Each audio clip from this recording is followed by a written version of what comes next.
Good morning, everyone. I'm audible for the online students also who are watching. कोई बात नहीं चलो.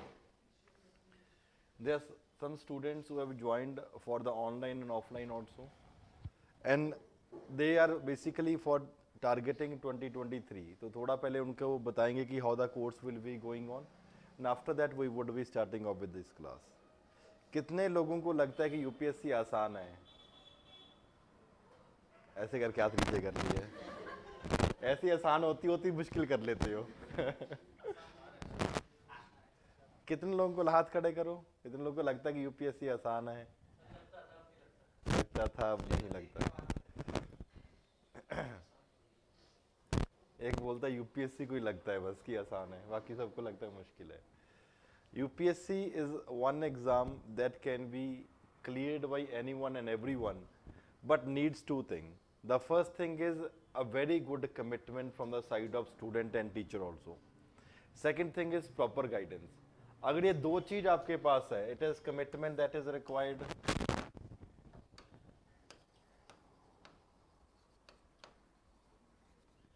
Second is guidance that is required.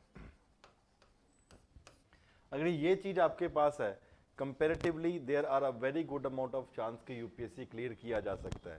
नहीं तो 4 किताबों के नाम तो बुक शॉप वाला भी बता देगा.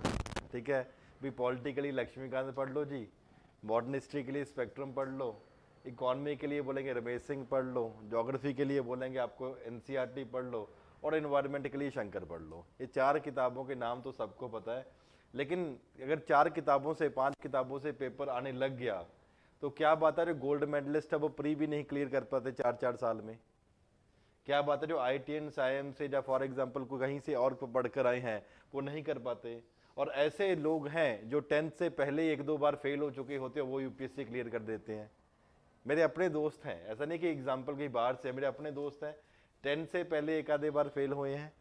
कॉलेज में थोड़ा सा पंजाबियों की नेचर होती है लड़ने बढ़ने का, तो उसके बाद रेस्टिकेट भी हुए हैं. ठीक, कॉलेज से निकाला भी गया है. And presently they are working है, 2 बंदे तो हैं presently they working as IPS. क्यों? They had a proper amount of guidance also, and a commitment was shown by both of them on the side of the teacher and on the side of the student also. दोनों से commitment की जरूरत है.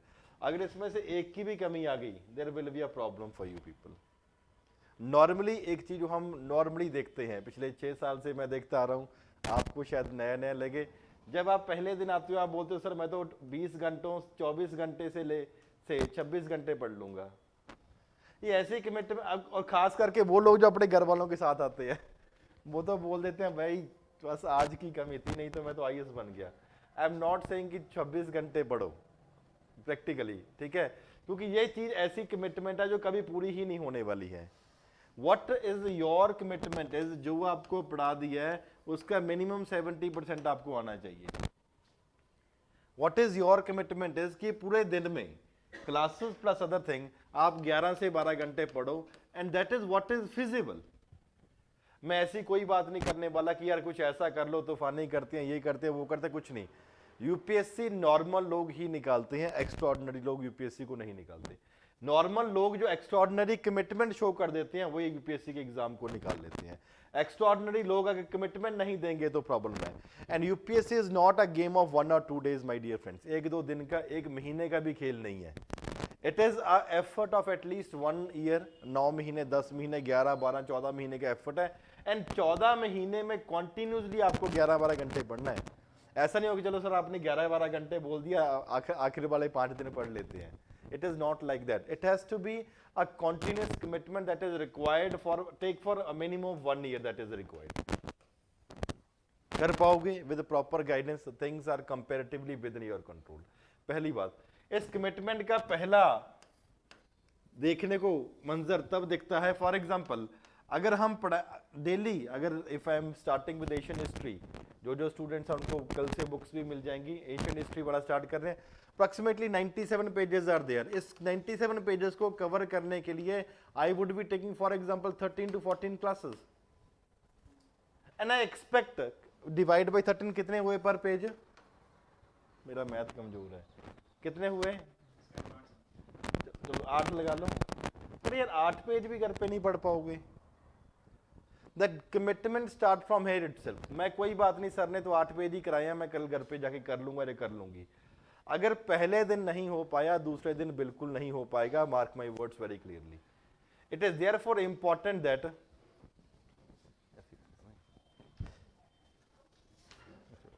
It is therefore important that आपको ये 8 page, 10 page या 15 page, nothing is required, बस class attend करो, कुछ नहीं समझ आया तो बताना। ठीक है। Commitment is required from the very first day. कुछ बोलते हैं it is a factual information is there. यार जो फैक्ट है वो फैक्ट ही रहेगा, उसको मैं चेंज नहीं कर सकता। अकबर का बाप दादा बेटा वही रहेगा। अगर कोई चीज कहीं पे मिली है वो वहीं पे रहेगी। What my sole objective is कि आपको उसको इस तरीके से देखो। सबसे बोरिंग सब्जेक्ट कौन सा है पूरे? हिस्ट्री। आई टोटली एग्री, और इसमें कुछ दुख भी नहीं है और बात भी सही है। हिस्ट्री भी 4 है, एंशिएंट, मेडिवल, मॉडर्न, और इन सबसे बोरिंग, एंशिएंट में सबसे बोरिंग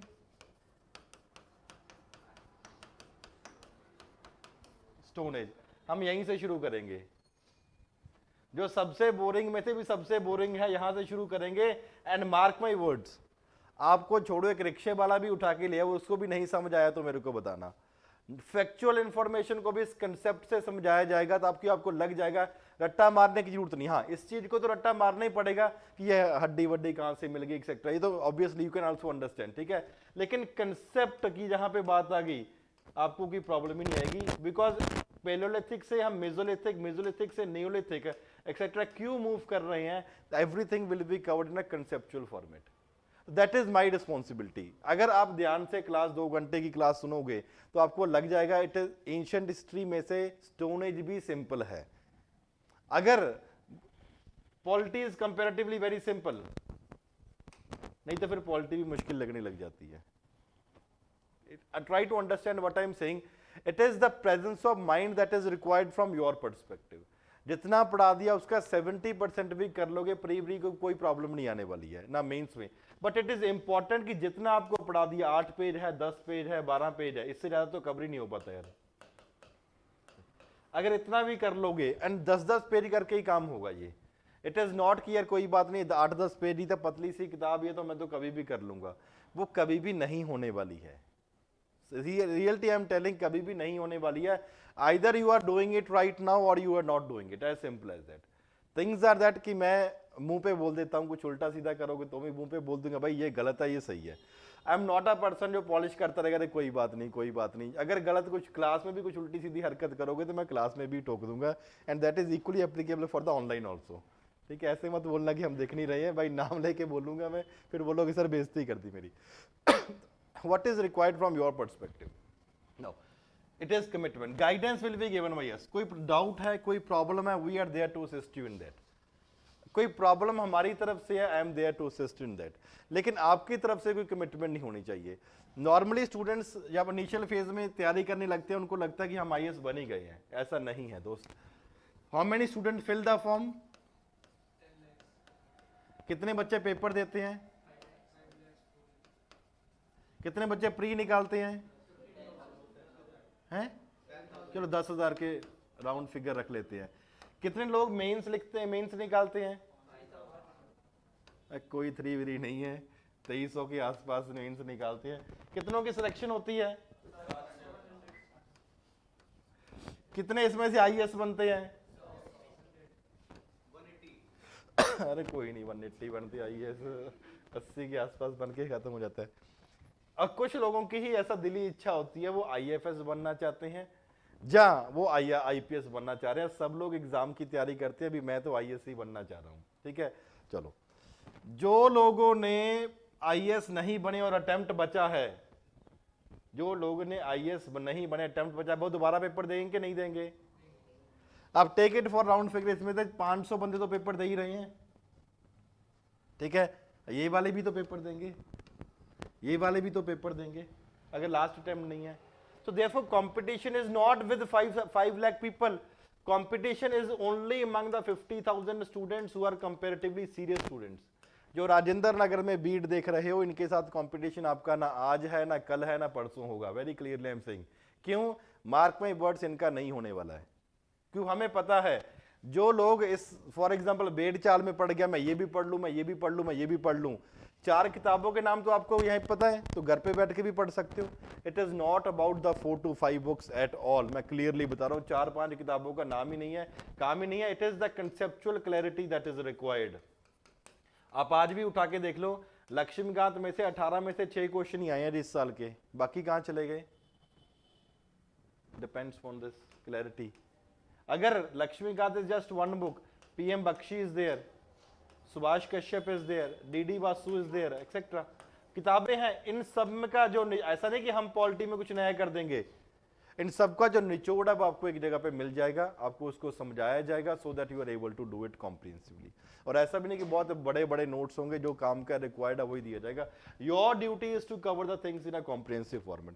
अगर इसको कर लोगे, टाइमली कर लोगे, things are comparatively simpler and easier. अगर इसको पाइल अप करते जाओगे, things will be comparatively very much difficult. तो देख लो, अगले साल भी वही निकालने वाले होते हैं चांसेस। हाँ, लेकिन ऐसा भी कुछ नहीं है भी एक बार प्री निकल गया दूसरे बार भी प्री निकलेगा, ऐसा कुछ भी नहीं है। इवन सिलेक्शन होने के बाद, इंटरव्यू तो छोड़ो, सिलेक्शन होने के बाद मैंने बहुत सारे ऐसे लोग देखे हैं जो फॉर एग्जांपल उनका प्री भी नहीं निकलता, सिलेक्शन होने के बाद भी प्री नहीं निकलता। ऐसे n number of cases are there. And secondly, CSAT in the recent times have become very difficult. CSAT काफी ज्यादा डिफिकल्ट हो चुका है। एक लड़का मिला, he got 152 in paper 1, beyond imaginable, CSAT में फेल हो गया। क्या कर लोगे? इसी साल, पिछले साल की बात है, जब recent marks I, he showed me 152 marks he got, CSAT में उड़ गया। तो it is a combination of both the things that is required. तो यहां पे अगर आपको दोनों चीज साथ में लेके चलना पड़ेगा, जैसे सीसेट है या कुछ भी है, it has to be done in a very very comprehensive form. CSAT आज से 3 साल पहले कंपैरेटिवली सिंपल होता था, आई ऑल्सो एग्री। ऊपर क्वेश्चन दिया है जी, नीचे उसका आंसर है, पैराग्राफ में से निकाल लो, जैसे स्कूल कॉलेज में आप करते रहते। Recently things have comparatively changed, basically in the context कि आपको पूछते हैं what is the crux of this paragraph. जब क्रक्स हो गया तो आपका दिमाग की जरूरत पड़ेगी भी, इसका आपका क्या निचोड़ निकाला है, और वहीं पे यूपीएससी आपका दिमाग भी छीन लेती है। Crux is one important problem. ये क्रक्स तभी समझ आएगा अगर देखो जी, majority students are basically coming from the north part of the country. कुछ बच्चों को छोड़ के सबकी अंग्रेजी में हाथ तंगी होता है, ठीक है, to be very frank and very clear, मुंह पे बात हो रहा है। तो उस पैराग्राफ को आप यार अपनी मदर टंग में समझ लो, पंजाबी में समझ लो, हिंदी में समझ लो, भोजपुरी में समझ लो, जो में क्योंकि अल्टीमेटली करते भी वैसे ही है ना, कुछ भी है प्रैक्टिकल है, करते भी वैसे ही है। इफ दैट,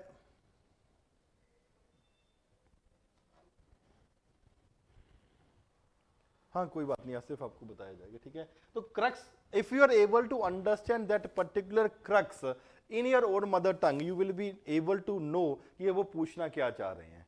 तो therefore CSAT will not be a problem. एक प्रॉब्लम जो मेजॉरिटी स्टूडेंट्स बोलते हैं कि सीसेट मींस मैथमेटिक्स। नहीं यार, ये दिमाग से निकाल लो। अगर 80 क्वेश्चंस आते हैं, जिसमें से मैथ के क्वेश्चन कितने आते हैं, जिसको प्योर मैथमेटिक्स बोलते हैं, एनी आइडिया?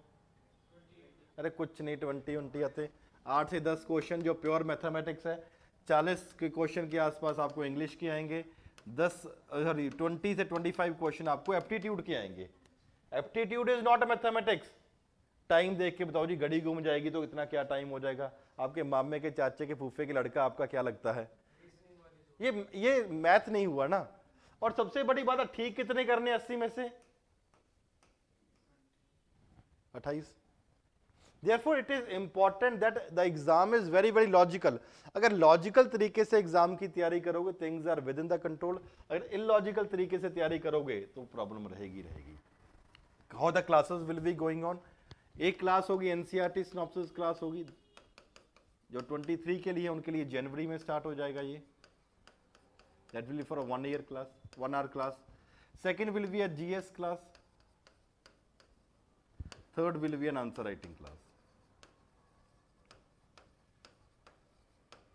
ये classes 5 to 6 days per week होगी। ये अप्रॉक्सीमेटली 4 मंथ्स में आपको करवा दिया जाएगा। These 2 classes will be going on. ये आंसर राइटिंग क्लास है, ब्रेक्स में चलेगा, 2 महीने करा दिया, फिर 1 महीना ब्रेक है, फिर 2 महीने 1 महीना करा दिया, फिर कुछ ब्रेक है, बिकॉज वो सिलेबस के मुताबिक ही वो चलता है। This class will be continuously going on, जैसे जैसे पढ़ा रहे हैं, 5 to 6 days पर वीक होगा ये। There will be another class that would be there for a current affair. The class इसका टाइमिंग होगा 4 PM to 6:30 PM. That will be on Friday and Saturday. तो ये आपका प्रॉपर शेड्यूल रहेगा, जिस तरीके से आपकी क्लासेस चलती रहेंगी। नहीं, मैथमेटिक्स नहीं करवाते जी, ठीक है। तो इस तरीके से आपकी जो क्लासेस चलेगी। अभी कुछ आप लोग जो नए हैं वो कुछ पूछना चाह रहे हैं तो पूछो, नहीं तो फिर स्टार्ट करते हैं क्लास से। एनीवन? आपके पर्सनल कुछ दुख हो, कुछ पीड़ा हो, दर्द हो, वो पूछना चाह रहे हो तो चलो।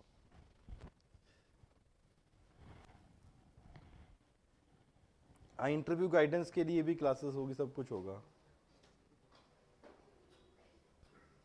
सीसेट एक तो अभी शुरू करेंगे दिसंबर एंड में, एक फिर नेक्स्ट ईयर करेंगे, जब कभी भी कर सकते हैं। चलो जी भाई, एक बात very clear, I am not a person who is, देखो जिंदगी में 2 तरीके के लोग होते हैं। एक हमेशा मरूम मरूम करते रहते हैं, अरे ये नहीं हुआ, लुट गए, डूब गए, ये दुनिया जिंदगी तबाह हो गई, ठीक है, वो छोड़ के चला गया, वो छोड़ के चलेगी, मैं जिंदगी जी नहीं पाऊंगा, पता नहीं। I am not that category of a person, very clearly I am saying, ठीक है भाई। अगर एक बार नहीं हुआ, आप अगली बार ट्राई कर लो, एक सिंपल सी बात है। कुछ और अच्छा जिंदगी में और ही कोई अच्छा होगा, दैट इज अ थिंग। पर वो सेटिस्फेक्शन तब आती है अगर आपने मेहनत सही तरीके से करी थी, अगर आपने मेहनत ईमानदारी से करी थी। Mind my words very clearly, जिस दिन आप अच्छा पढ़ के सोओगे, अच्छा मीन्स 10-12 घंटे पढ़ के सोओगे, उस दिन आपको रात को नींद अच्छी आएगी, ये बात श्योर है। जिस दिन अच्छे तरीके से पढ़ के नहीं सोओगे, फिर बोलोगे सर मैं तो 8-10-12 घंटे नींद आती है जी। आप एग्जैक्टली बता रहा हूं जी, एग्जैक्टली आप 11 घंटे पढ़ के सो, जो भी आपका पूरे दिन का शेड्यूल है, आपको 6 घंटे के बाद फिर आपकी आंख ऑटोमेटिकली खुल जाएगी। अगर आप 2-3-4 घंटे पढ़ने वाले हो, आप सोने वाले भी 15 घंटे हो गए, आपकी आंख ही नहीं खुलेगी। सेकंड थिंग, आप अपने माइंड में सोच के इसको करके देखना, ट्राई करके देखना, कोई इसमें रामदेव की तरह कोई योगा वोगा करने की जरूरत नहीं है। आपका माइंड आपको अलार्म देता है। अपने माइंड में सोच के जाए, 11 घंटे पढ़े आप, फॉर एग्जांपल 10, 11, 12, 1 जिस टाइम भी सोने वाले हैं, आप सोच लेना कि मैं 7 बजे उठना है, मैंने किसी अलार्म की आपको जरूरत नहीं पड़ेगी, automatically your eyes will be.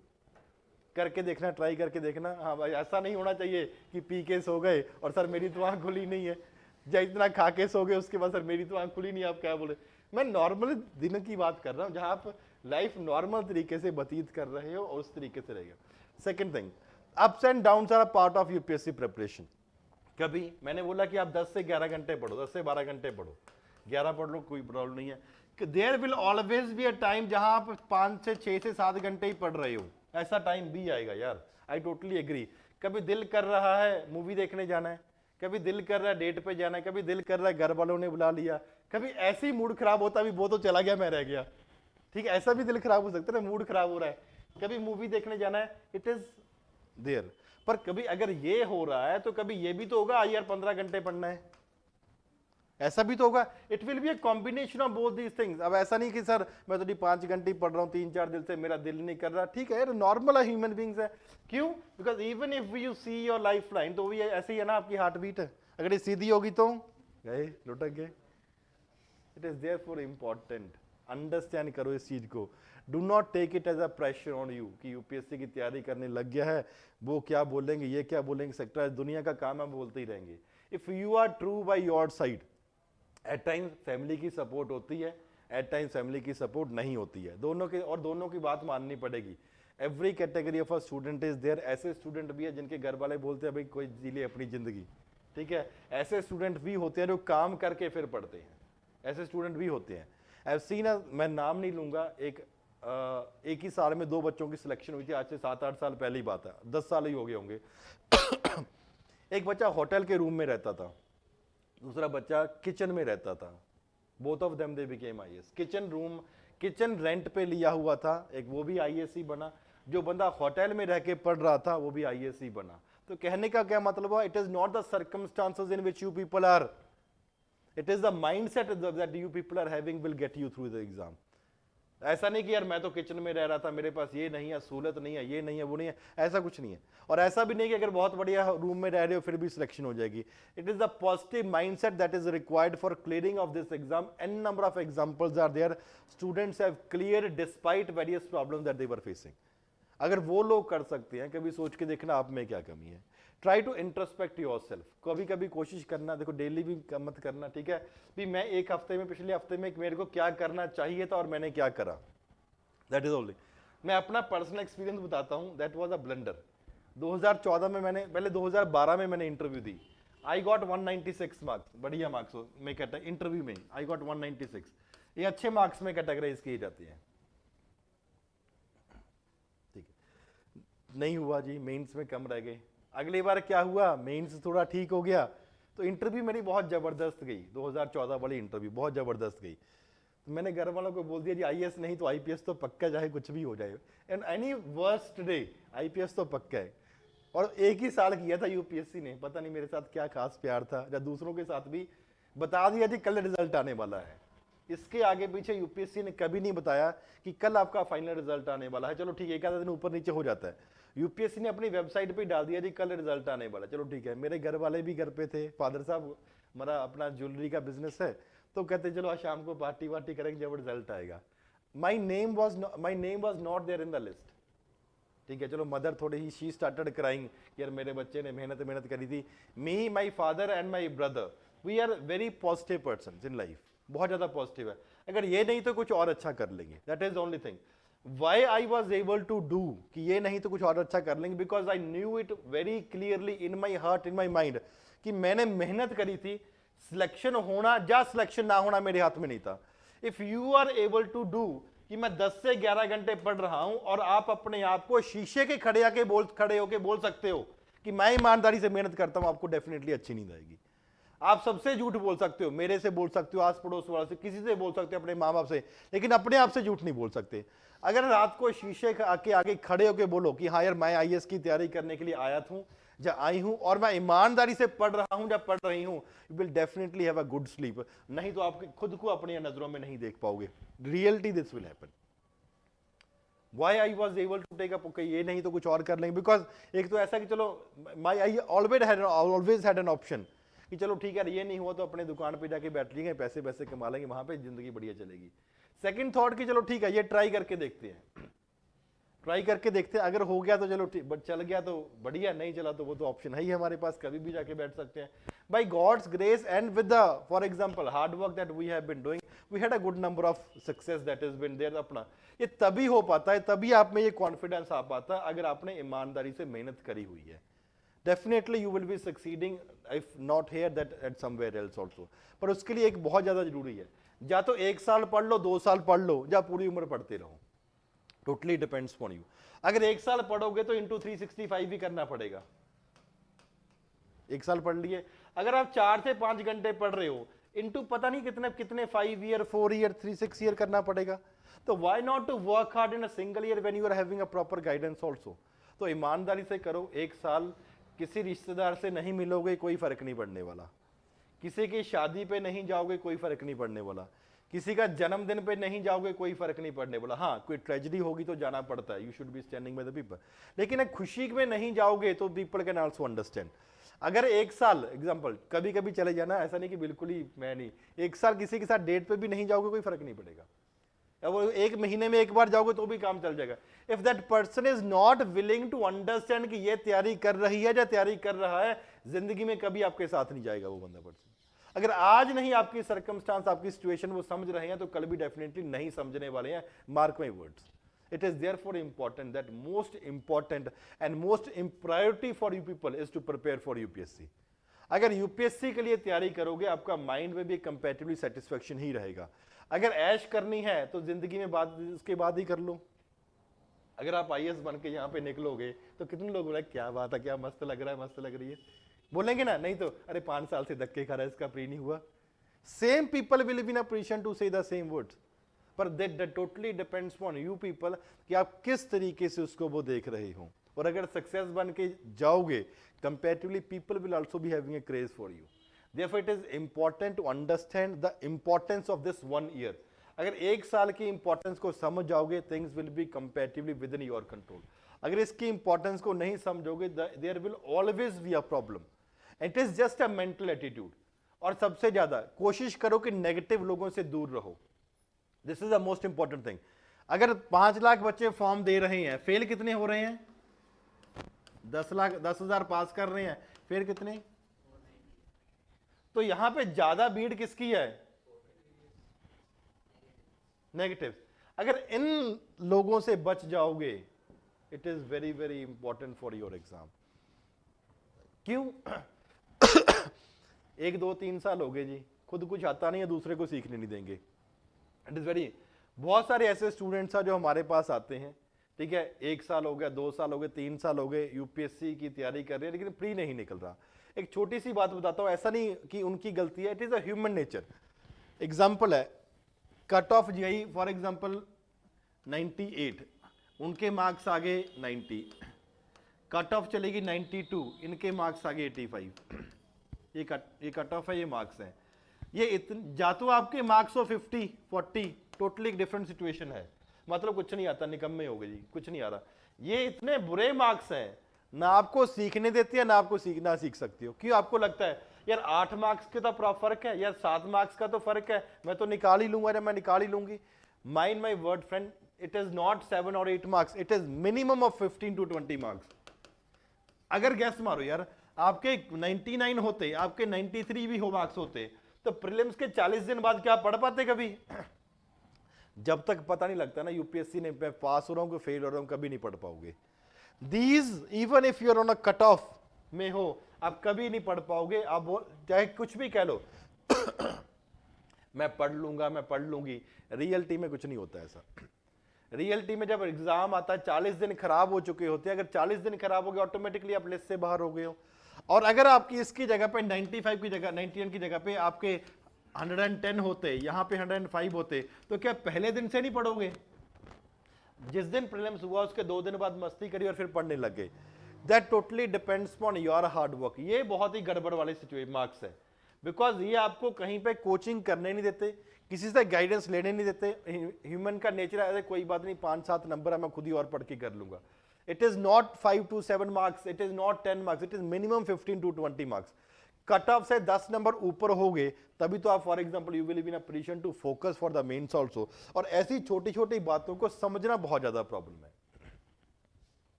अगर इसको समझ जाओगे तो comparatively things are within the control और आसान रहेगा. और यूपीएससी को यूपीएससी की तरह ही लेके चलना. It is not that simple an exam. वो सिंपल एग्जाम नहीं है, लेकिन ऐसा भी नहीं है कि एग्जाम क्लियर नहीं हो सकता. ऐसे बहुत सारे लोग हैं, जैसे पहले ही बताया, जिनका स्कूल टाइम में निकम्मे थे, कॉलेज टाइम में भी निकम्मे थे, लेकिन आईएएस निकाल दिया. There is a friend of mine, इसके बाद बस स्टार्ट करते हैं क्लास, लास्ट एग्जांपल शेयर करते हैं. उसने 3 बार प्री दिया, तीनों बार बेचारा फेल. अब ठीक है, पंजाब से आता था, तो पंजाब को, नॉर्थ इंडिया वालों को, पंजाब, यूपी, बिहार, हरियाणा, इनको ना अगर कोई आईएएस की तैयारी कर रहा है तो एक स्पेशल इज्जत मिलती है. मेरे को दूसरी स्टेट्स का नहीं पता, क्या पता वहां पे भी सेम ही हो. इज्जत का मतलब, अरे लड़का आईएएस की तैयारी कर रहा है, कोई बन ना जाए कहीं पे, कहीं ना लड़की बन ना जाए, तो इनको अच्छी एक रिस्पेक्ट सी मिलती है, यार आईएएस की तैयारी कर रहा है. एक स्टेटस सिंबल सा भी बना हुआ भी, चलो इसलिए सब लोग आईएएस गिरी की तैयारी करने को लगे रहते हैं. तो जब भी वो जाता था किसी फंक्शन पे, पहले 2 अटेम्प्ट में खास करके, तो उसके घर वाले बोलते थे भाई खड़ा हो जा चेयर पे. अगर फॉर एग्जांपल एक पर्सन की बैठा है, इसको बोलते भाई खड़ा हो तू, भैया को बैठने दे. अब उसको भी अच्छा लगने लगा था, प्रेस्टीज लग रही थी, यार क्या बात है, जहां जाता हूं मेरी इज्जत हो रही है, अभी तो आईएएस बना नहीं हूं. इज्जत कंटिन्यू रही पहली 2 अटेम्प्ट तक. जब तीसरी अटेम्प्ट में फिर प्री नहीं हुआ, अब उल्टा हो गया. अगर को वो बैठा होता था, उसको खड़ा कर देते थे, भाई खड़ा हो जा, भाई तू साइड पे, इसको बैठने दे. अब he saw this transformation change in the nature and attitude of the people that, और वही रिलेटिव है जो उसको बिठा रहे थे, वही रिलेटिव है जो उसको फॉर एग्जांपल उठा रहे थे. अब किस्मत अच्छी थी, चौथे अटेम्प्ट में और 4th ही उसका रैंक भी आ गया. चौथा अटेम्प्ट, चौथा रैंक, पहले बार प्री भी नहीं क्लियर हुआ था. सेम हैपन इसी साल एक 598 कुछ ऐसा रैंक हमारे स्टूडेंट का आया है, अमरिंदर सिंह पंजाब से. 6th अटेम्प्ट है, पहले 5 बार में प्री नहीं निकला था, कैटेगरी से आ रहा है, प्रॉपर आईएएस या उसको आईपीएस मिल रहा है, मिलेगा, ठीक है।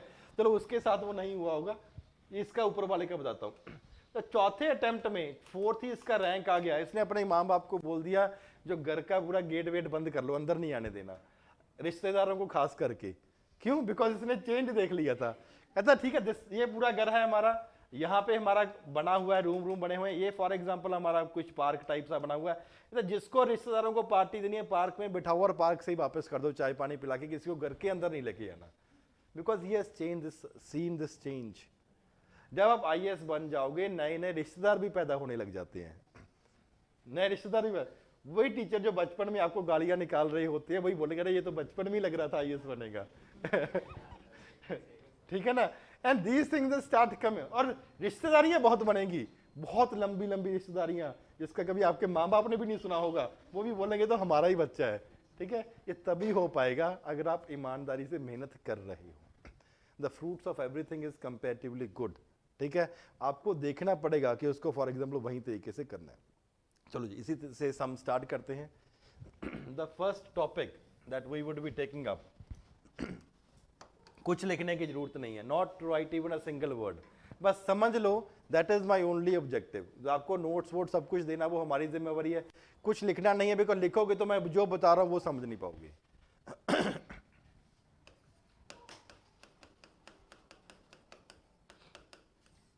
स्टोन एज,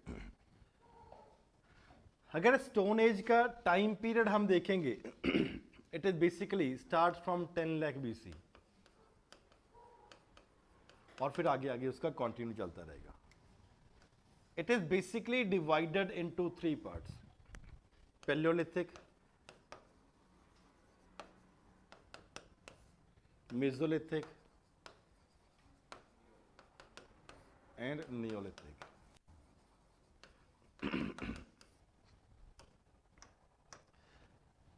शब्द पैल्यू का मतलब क्या है? पुराना, ओल्ड। मीजो का मतलब मिडल वाला, और नियो का मतलब न्यू वाला। लिथ शब्द का मतलब, लिथ शब्द का मतलब है स्टोन। तो one thing that is there is something old, something in the middle and something new is there, but everything is related to lith only, everything is related to stone only, जिसकी वजह से हम इसको stone age ही है।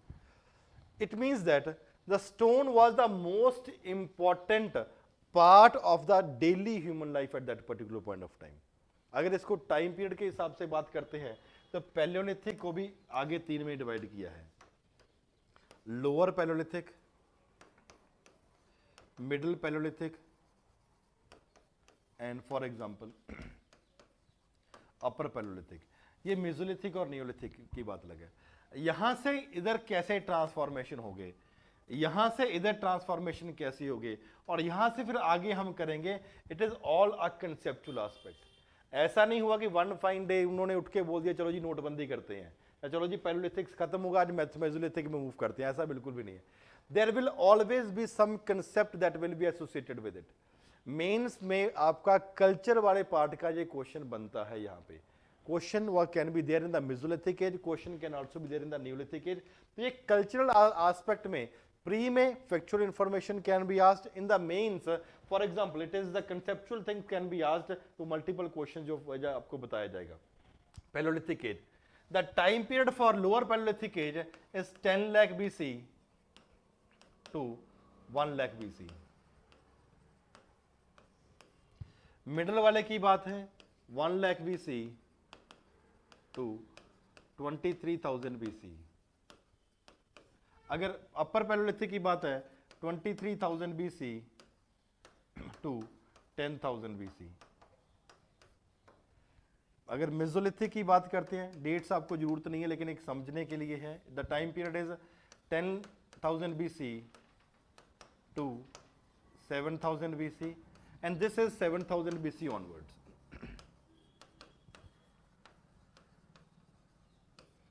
अगर कुछ changes हो रहा होगा then only we would be moving from one part to another part. एक बात है कि हम पैलियोलिथिक के बारे में मूव करते हैं। पैलियो मीन्स पुराना and lith means a stone. अगर आज से 10 लाख साल पहले लेके चले, just to show you how the transformation is taking place, इसको थोड़ा सा अज्यूम करूं, मोबाइल फोन कंट्री में कब आया और कब कॉमन हुआ? कंट्री में नॉर्मल लोगों के पास मोबाइल फोन का यूज कब शुरू हुआ?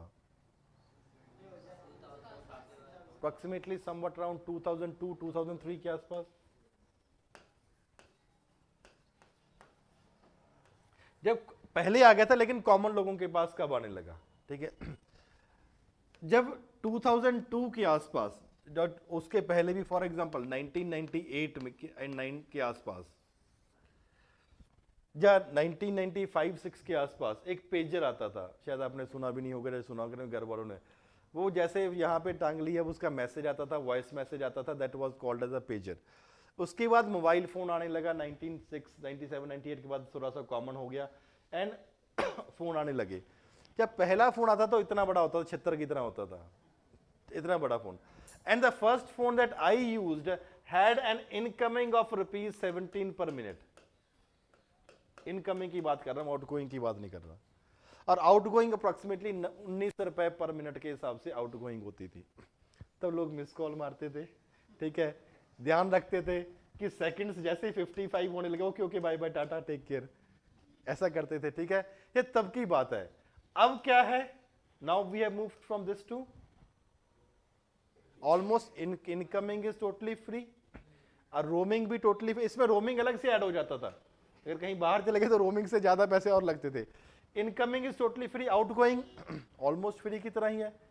महीने कितने का रिचार्ज? 200-300 का होता होगा, कितने का? 250 का, ठीक है। और अनलिमिटेड बातें करो, अनलिमिटेड मैसेजेस करो, ये करो, पता नहीं क्या क्या फ्री आता है। From this we have move to this. और अगर टाइम पीरियड कितने का है, in just a span of 20 years we have moved to a phone that are comparatively much more sophisticated, a technology that is available to almost everyone, ठीक है। अगर ये transformation, अब चलो थोड़ा सा जल्दी ट्रांसफॉर्मेशन हो रहा है, पहले भी तो कुछ ना कुछ चेंजेस हो रहे होंगे। if we say that the age is basically starting from 10 lakh BC and it is going till 1 lakh BC, कितना टाइम पीरियड हो गया? अरे निकम्मे हो, 9 लाख हुए, 99 कैसे हो गए? 9 लाख ईयर्स,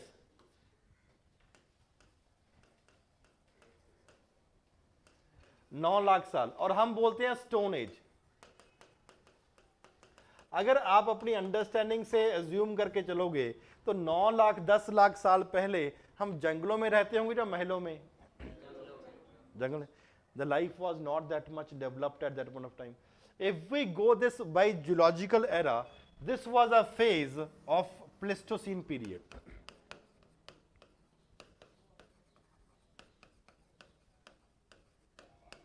Pleistocene period का ये phase है। Pleistocene का मतलब क्या होता है? It was basically the last phase of a great ice age.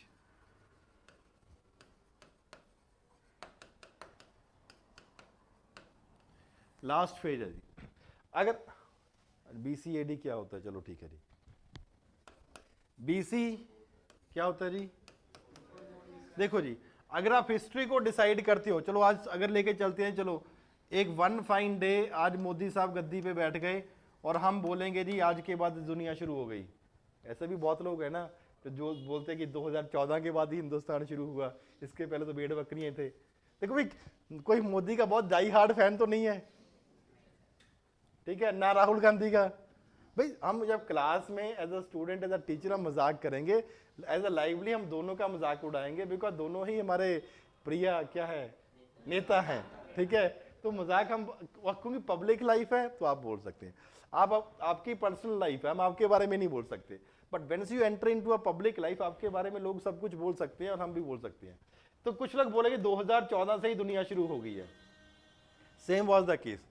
अगर हिस्ट्री को डिसाइड करना है जी हिस्ट्री कब से शुरू होती है, और अगर हम कुछ एज कर देते डिक्लेयर कि फॉर एग्जांपल इस आज के बाद होती है, तो अगर इससे पहले वाला कुछ मिल जाता, उसके बाद कबर से उठ जाएंगे फॉर एग्जांपल वाजपेयी साहब, भाई मैं कहां पे गया, मनमोहन सिंह, मैं Rajiv Gandhi etcetera.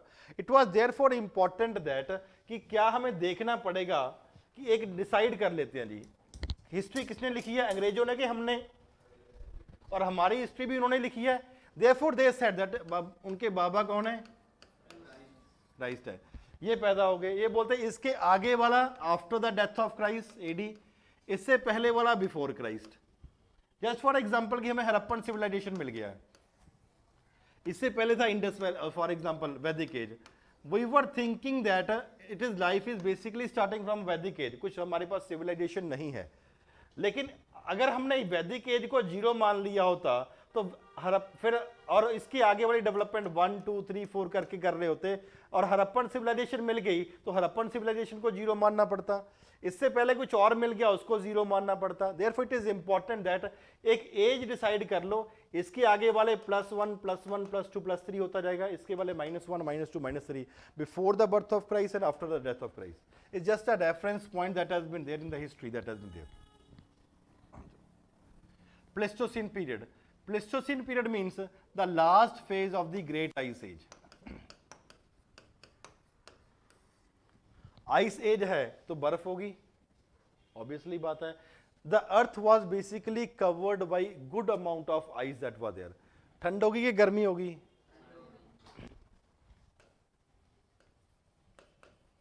It was cold at that particular point of time. The earliest human beings or the human like animals that were there, they are known as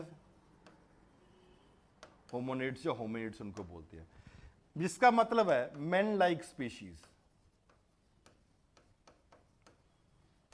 men like species they started emerging, और the men like species they emerged at that point of time। ऐसा भी कहते हैं ना कि इंसान किन किन से पैदा हुआ है, इनके पूर्वज कौन है, वंशज कौन है? हाँ, वन फाइन डे क्या हस्बैंड और वाइफ बात कर रहे थे, ठीक है, उनकी एक बेटी होगी, तो बेटी बोलती कि हमारे फादर बोलते हैं कि आपके वंशज जो हैं हमारे, तो वो हम बांदरों से पैदा हुए हैं। तो वो उसकी मदर बोलती है नहीं हम तो परियों से पैदा हुए हैं। वो कहता है जैसी जिसकी प्रवृत्ति होती है वहीं से पैदा होता है, ठीक है। तो that was on a lighter side. तो क्या कि मेन लाइक स्पीशीज, तो मतलब there were certain animals that were there जिनको हमने कॉपी किया at that point of time. When animals were there at that particular point of time, तो हाथ से चलते कि पैर से चलते हैं? Hand using man that was there. Therefore hominids were there. Hominids धीरे धीरे इंसानों जैसे जानवर या जानवर जब इंसान की तरह ट्रांसफॉर्म हो रहे हैं, दे स्टार्टेड कमिंग अप, धीरे धीरे केम अप होमो हैबिलिस, जिसका मतलब है hand using man. They started coming up. Hand using man means to walk, ऐसे वो चल रहे थे, अपने पैर और अपने हाथों से लेके चल रहे थे, इनको बोलते हैं होमो हैबिलिस। होमो हैबिलिस से बाद इमर्ज हुए Homo erectus, means standing posture, erect posture, that was there. अब आप अपने ऐसे चल रहे थे, ऐसे थे, आप ऐसे खड़े हो गए हो। whenever you start walking on your foot and stop using your hand for walking, धीरे धीरे नेचुरल प्रोसेस आप ही आपका दिमाग डेवलप होने लग जाता है। So it is not a one day transformation that took place from hominids to homo habilis to homo erectus। धीरे धीरे करके अब ये धीरे धीरे ट्रांसफॉर्मेशन वो आता गया इंसान में। जब धीरे धीरे, और brain is not developed even for the homo erectus, दिमाग धीरे धीरे ही डेवलप होएगा। अब दो चीजें ध्यान में रखना, इसको थोड़ा समझने में ध्यान दो। It is a good amount of ice is there, because of which it is good amount of cold that is prevailing. On the other hand, the brain is not completely developed.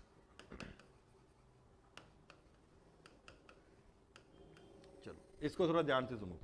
जब दिमाग completely develop नहीं है, तो अगर animals हैं, अगर ठंड होगी, बारिश होगी, तो ओपन में रहते हैं ना, किसी फॉर नेचुरल केव्स में चले जाते हैं, कहीं ना कहीं पे प्रोटेक्शन के लिए जाएंगे। आपका दिमाग नहीं है, आप भी एनिमल्स की तरह ही इमर्ज हो रहे हो। अगर ठंड है, अपने आप को बचने के लिए केव्स में जाओगे। केव्स या नेचुरल केव्स होगी कि मैनमेड केव्स होगी? मैनमेड तो हो ही नहीं सकती, बिकॉज दिमाग ही डेवलप नहीं है। It will be the natural caves that would be there at that point of time. Natural caves है, आपको हिली रीजन में मिलेगी या ओपन रीजन में? हिली रीजन में आपको मिलेगी। Therefore earliest men will be living in the hilly region और in the, for example, Ganga Yamuna Doab region. Therefore, not a single evidence, I'm saying not a single evidence of the early, or for example the lower Paleolithic age has been found in the Ganga Yamuna Doab region. क्यों? आपका दिमाग develop नहीं था, इसकी वजह से you were forced to live in the caves which were natural caves, and those caves are available only in the hilly region. Therefore Ganga Yamuna Doab region आपको hills नहीं पाई जाती, जिसकी वजह से एक भी एविडेंस आपको देखने को नहीं मिलता. पहला पॉइंट क्लियर हुआ.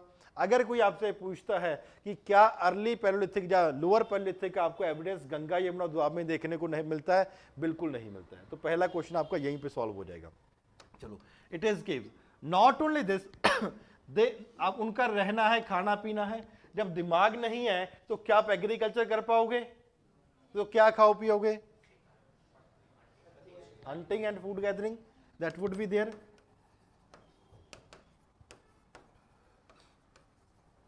आपको ज्यादा जानवर हिली एरियाज में मिलेंगे या फॉर एग्जांपल ओपन एरियाज में मारने के लिए?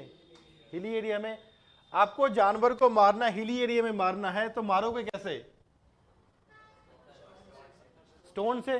स्टोन प्लेन एरिया में मिलेगा कि हिली एरिया में? इट इज देयरफॉर इंपॉर्टेंट, आपकी मजबूरी थी कि आप हिली एरिया में ही रह सकते हो, बिकॉज डेली लाइफ में कुछ भी एक्टिविटी करनी आपको स्टोन की जरूरत है. फॉर एग्जाम्पल नॉर्मली ऐसा भी स्टार्टिंग फेज में क्या है, स्टोन अगर टूटेगा तो यहां से टूटेगा इनिशियल फेज में. तो जब टूटेगा for example it can be in any shape that can be there, कोई भी शेप का हो सकता है. नॉर्मली क्या करते थे, यहां पे कुछ एनिमल है, ऊपर से पत्थर फेंक दिया, ये मर गया और उसको बाद में जाके खावा लिया. अब अगर ऐसे तरीके पत्थर टूटा हुआ है तो क्या वो सीधा रोल आउट हो पाएगा यहां से नीचे? तो क्या करना पड़ेगा, इसको शेप में डालना पड़ेगा. इफ इसलिए क्या, और ये टूटा वाला ऊपर वाला पार्ट स्ट्रांग होगा कि वीक होगा, और अंदर वाला पार्ट. और अगर हम पढ़ते हैं कोर, मेंटल क्रस्ट जो पढ़ेंगे तो अंदर वाले को क्या बोलते हैं? It is known as a core, technique of core. या फॉर यहां पे क्या हो जाएगा कि अर्थ में ज्योग्राफी में करवाया जाएगा कोर, मेंटल एंड क्रस्ट, अर्थ के जो 3 पार्ट है, तो अंदर वाले पार्ट को बोलते हैं कोर. कोर की जरूरत पड़ती थी because it was comparatively a stronger area, stronger part. तो इसको जो आपको क्वेश्चन पूछा है, आपको जो टूल्स बनते थे, कौन सी टेक्निक थी? It was the technique of core that was used. कोई रट्टा मारने की जरूरत है कि नहीं? कोर मींस अंदर वाला हिस्सा, अंदर वाला हिस्सा को रखा, ऊपर वाला हिस्सा तोड़ दिया, टेक्निक ऑफ कोर बन गया. It was the technique of core that was basically used by the early और lower palaeolithic people to make tools for themselves at that point of time. Majority of the tools कहां पे पाए गए हैं? Sohan valley में, that is in Pakistan. Sohan valley, जिसकी वजह से इस रीजन को सोहन वैली कल्चर भी बोला जाता है. मतलब एक ही जैसे टूल्स, एक ही जैसी लाइफ इन लोगों की हो चुकी थी. वहां पे the number of tools have been found, they are comparatively similar in their shapes, and those tools are found basically आपको सोहन वैली में, जिसकी वजह से सोहन वैली कल्चर भी इस रीजन को कंपैरेटिवली बोला जाता है. सोहन वैली कहां पे है? It is in the region of Pakistan at that point of time. तो इतना तो क्लियर है. Why another thing, hills was important for these people. कोई हरिद्वार वाली साइड पे गया है आप में से? ठीक है, या कोई भी और फॉर जहां जहां पे कुछ भी बड़ी रिवर निकलती है, अगर रिवर यहां से निकलेगी तो यहां से ज्यादा ब्रॉड होगी या आगे जाके ज्यादा ब्रॉड होगी? आगे जाके ज्यादा ब्रॉड होगी. अगर इस यहां पे रिवर यहां पे है और ये रिवर इतनी चौड़ी है, तो क्रॉस करना किसको आसान है? ये पहली वाली आपको हिल के पास मिलेगी या हिल से दूर मिलेगी? Therefore, it was important that these people were forced to stay in the hilly region. Because of that, the stone was very important. In the hilly region, you find good number of animals also that can be killed. In the hilly region, you also, it is easy for you to find hunting and food gather. कुछ animals था, कुछ पेड़ वेड़ मिल गए, वहां से कुछ खा लिया. Therefore, the early people that were there used to live in the caves. The caves were natural caves. The mind had not developed. Therefore, these people were forced to live in this particular caves. Animals were also there which could be killed. The killed कैसे करते थे? पत्थर से. पत्थर कैसा होता था? It was basically made by the technique of core. Core mean अंदर वाला हिस्सा रख लिया, बाहर वाला हिस्सा फॉर एग्जाम्पल पत्थर का तोड़ दिया, बिकॉज वो कमजोर होता था. अंदर वाला हिस्सा was comparatively a strong part that was there. These are the things which आपको initial phase में वो देखने को मिलती है. अभी तक कोई प्रॉब्लम? These were there. धीरे धीरे as it is a time period from 10 lakh BC to कितना 9 लाख साल हैं। अरे थोड़ा बहुत तो डेवलप करोगे ही, एक अटेम्प्ट हो गया, 2 अटेम्प्ट हो गया, कभी तो शर्म आएगी पढ़ोगे। 9 लाख साल है। अब ऐसा नहीं कि 9 लाख साल में कोई दिमाग ही डेवलप नहीं हुआ होगा, धीरे धीरे the process of mind development also started taking place. तो माइंड डेवलप भी होने लगा। तो इसके एविडेंसेस कहां पे देखने को मिलते हैं? For example painting. पेंटिंग बनाने लगे कि यार पेंटिंग किसकी बनाओगे, जो चीज देखोगे उसी चीज की पेंटिंग बनाएंगे। There are good number of evidences of painting that has also been found at this point of time. Painting के लिए कैसे? It was the natural colours that were used. Evidences have been found at Bhimbetka, where the evidence have been of painting have been found. Painting किसकी बनाएंगे? For example एक animal है, इसको 4 लोगों ने 10 लोगों ने घेरा हुआ है, उनके हाथ में कुछ ना कुछ टूल है मारने के लिए। यहां से 2-3 चीज का पता लगता है। थोड़ा बहुत लोग आपस में फैमिली में रहते थे, family people were there at that point of time. Animals का पता लगता है कौन कौन से एनिमल वहां पे प्रेवलेंट थे। And the tools that were used by these people, थोड़े से छोटे टूल्स भी आ गए थे ताकि हाथ में आप पकड़ के फॉर एग्जांपल आप एनिमल को मार सकते हो। The tools were used by these people at that point of time. Not only paintings, natural colours were used, जैसे पत्तों के कलर हो गए, पत्ते हो गए पीले हो गए हरे हो गए etcetera, that can be used. But Bhimbetka एक स्पेशल एविडेंस भी है। जैसे फॉर एग्जांपल ये हिल है, भीमबेटका थोड़ा सा साइड पे बना हुआ है, एक ऐसी लग रही, केव्स तो वहां पे भी है, भीमबेटका में केव्स है, लेकिन ऐसा लग रहा है कि कहीं कहीं पे लास्ट वाले फेज में 1 लाख BC के आसपास आते आते they also started making man made caves also, कि भीमबेटका केव्स में थोड़े बहुत एविडेंस आपको ऐसे भी देखने को मिलते हैं। यहाँ पे ये पता लगता है कि नेचुरल के साथ साथ इन्होंने मैन मेड केव्स भी बना ली थी। Therefore, the evidence that we are living, for example, as a family, अभी मैं ग्रुप की बात नहीं कर रहा, we are living as a family, पहली बात, we know how to hunt the animal, we are in a position to pick up the arms of, for example, यहाँ पे tools उनको मारना है, we were in a position to make paintings, and धीरे धीरे हम कहीं ना कहीं पे natural cave के साथ साथ artificial evidences, artificial residence के evidences भी हमें comparatively देखने को मिलती है। Any problem till now? Clear अभी तक? नॉट ओनली दिस, आपको ऑलरेडी बता चुके हैं, कोई भी गंगा यमुना द्वाब रीजन में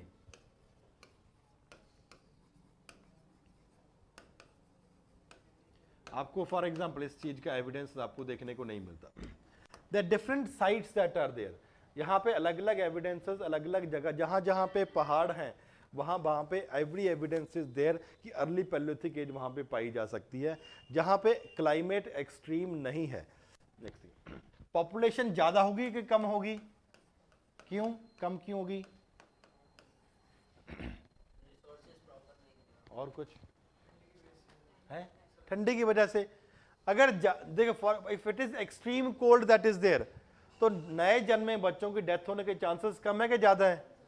Therefore, the death were comparatively high, and if the birth was also comparatively high.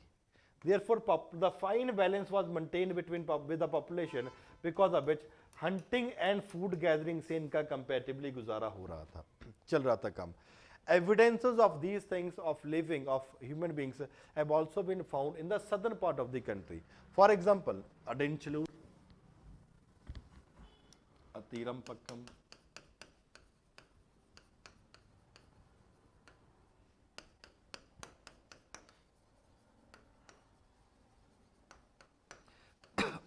आपको अलग अलग जगह पे इसका एविडेंसेस भी देखने को मिलते हैं। यहाँ पे आपको ये अर्ली पैलियोलिथिक एज के एविडेंस देखने को मिलते हैं। अर्ली पैलियोलिथिक एज के हिसाब से वहाँ पे लोग रहते थे। The tools were used by these people of the early Palaeolithic time period also. तो पहला पार्ट आपको समझ आया? Any problem for online students?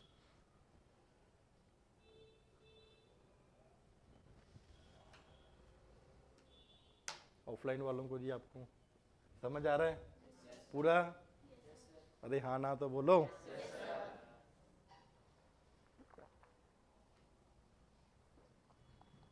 The next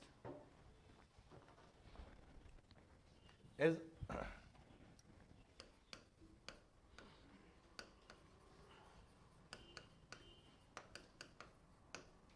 middle Palaeolithic age. Time period क्या बताया था? 1,00,000 से लेके 23,000 BC तक है यहाँ पे। It is in this phase that not much development have taken place, कुछ ज्यादा डेवलपमेंट नहीं हुई, सिर्फ एक ही है that men started living in Ganga Yamuna Doab also, and the only evidence, सीधा पूछा जाएगा जी question, only evidence of human living in the Ganga Yamuna Doab is found in the region of Kalpi, and it is an artificial evidence residence। एक बात तो clear हो गया, दिमाग धीरे धीरे डेवलप होने लगा है। हम पहले होमोनिड से होमो हैबिलस पे मूव कर चुके हैं, से होमो इरेक्टस की तरफ मूव कर चुके हैं। Now at this time point of time homo sapiens archaic की तरफ हम कंपेरेटिवली मूव कर चुके हैं, where for example a human like species, काफी हद तक सिमिलरिटीज इनमें बढ़ गई है, दे स्टार्टेड अपेयरिंग। अब हम थोड़ा सा कंपेरेटिवली प्रैक्टिकल सोचने लगे, एक थिंकिंग मैन हो चुका है जहां पे हम कंपेरेटिवली ज्यादा सोचने लगे हैं, जिसकी वजह से एक आर्टिफिशियल रेजिडेंस के एविडेंस भी कंपेरेटिवली हमें यहाँ पे देखने को मिलती है। दीज आर द इम्पोर्टेंट, एक ही साइट यहाँ पे इंपॉर्टेंट है दैट हैज बीन देयर की कल्पी, आपको यहाँ पे देखना पड़ता है। One important thing is the type site.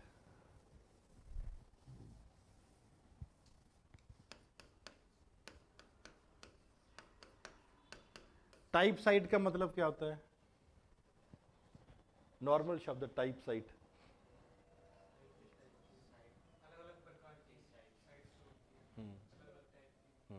और कुछ anyone else?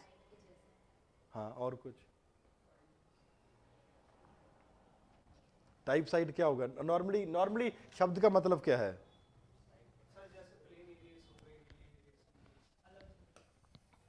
Type site, type का मतलब है कि मॉडल टाइप साइट, एक ऐसी साइट है जो कंपेरेटिवली एक मॉडल है दूसरी साइट्स के लिए, कि यहाँ पे आपको पूरे के पूरे एविडेंसेस देखने को मिलते हैं। एक ऐसी साइट है जहाँ पे पहले एविडेंस देखने को नहीं मिला, पहले मतलब अर्ली पैलोलिथिक एविडेंसेस नहीं देखने को मिला, लेकिन किसी भी टाइम यहाँ पे है मेसोलिथिक मिडिल पैलोलिथिक एविडेंसेस आपको देखने को मिलते हैं। Not only that you are in a position to have the evidences also, but पूरे के पूरे उस एज में कैसे एविडेंस होने चाहिए ताकि उस एज को पूरी की पूरी तरीके से रिप्रेजेंट किया जाए, that evidences have also been found.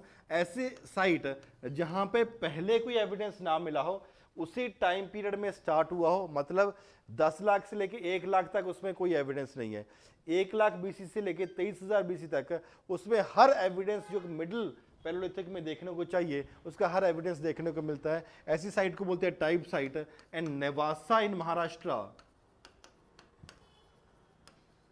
Is a type site of this period, कि महाराष्ट्र में एक साइट है नेवासा, तो वहां पे एक टाइप साइट बोला जाता है, जिसका मतलब एक ऐसी साइट जो पहले एग्जिस्ट नहीं करती थी।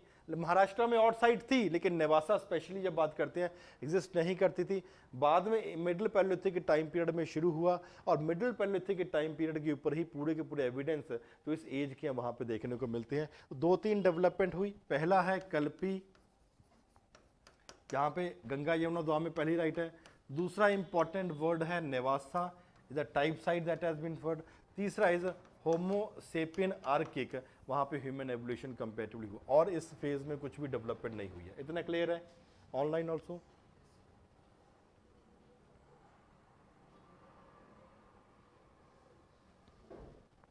Now in the next of the upper palaeolithic time period, जैसे ही मिडिल पैलोलिथिक से हम अपर पैलोलिथिक की तरफ मूव करते हैं, होमो सेपियन आर्किक हम पहुंच चुके हैं, that is comparatively thinking man. Thinking man से हम होमो सेपियन सेपियन तक पहुंच जाएंगे।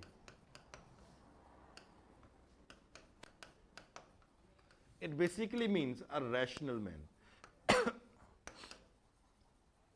रैशनल मैन का शब्द क्या हुआ, मतलब क्या हुआ है? हाँ, माइंड तो यूज कर रहा है। हाँ, और कुछ?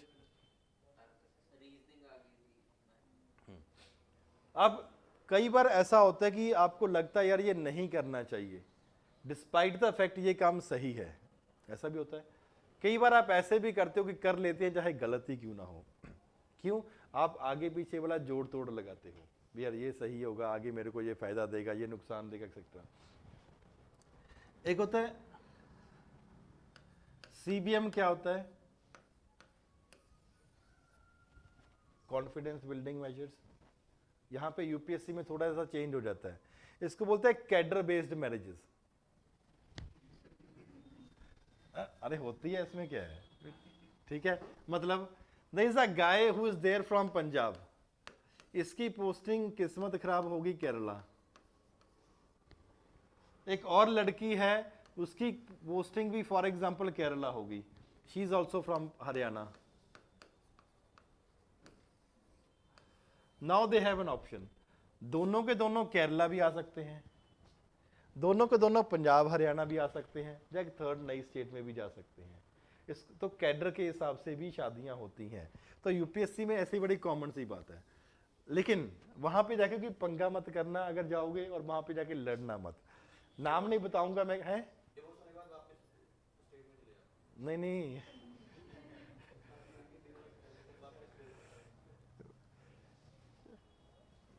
अरे नाम नहीं लेते किसी का।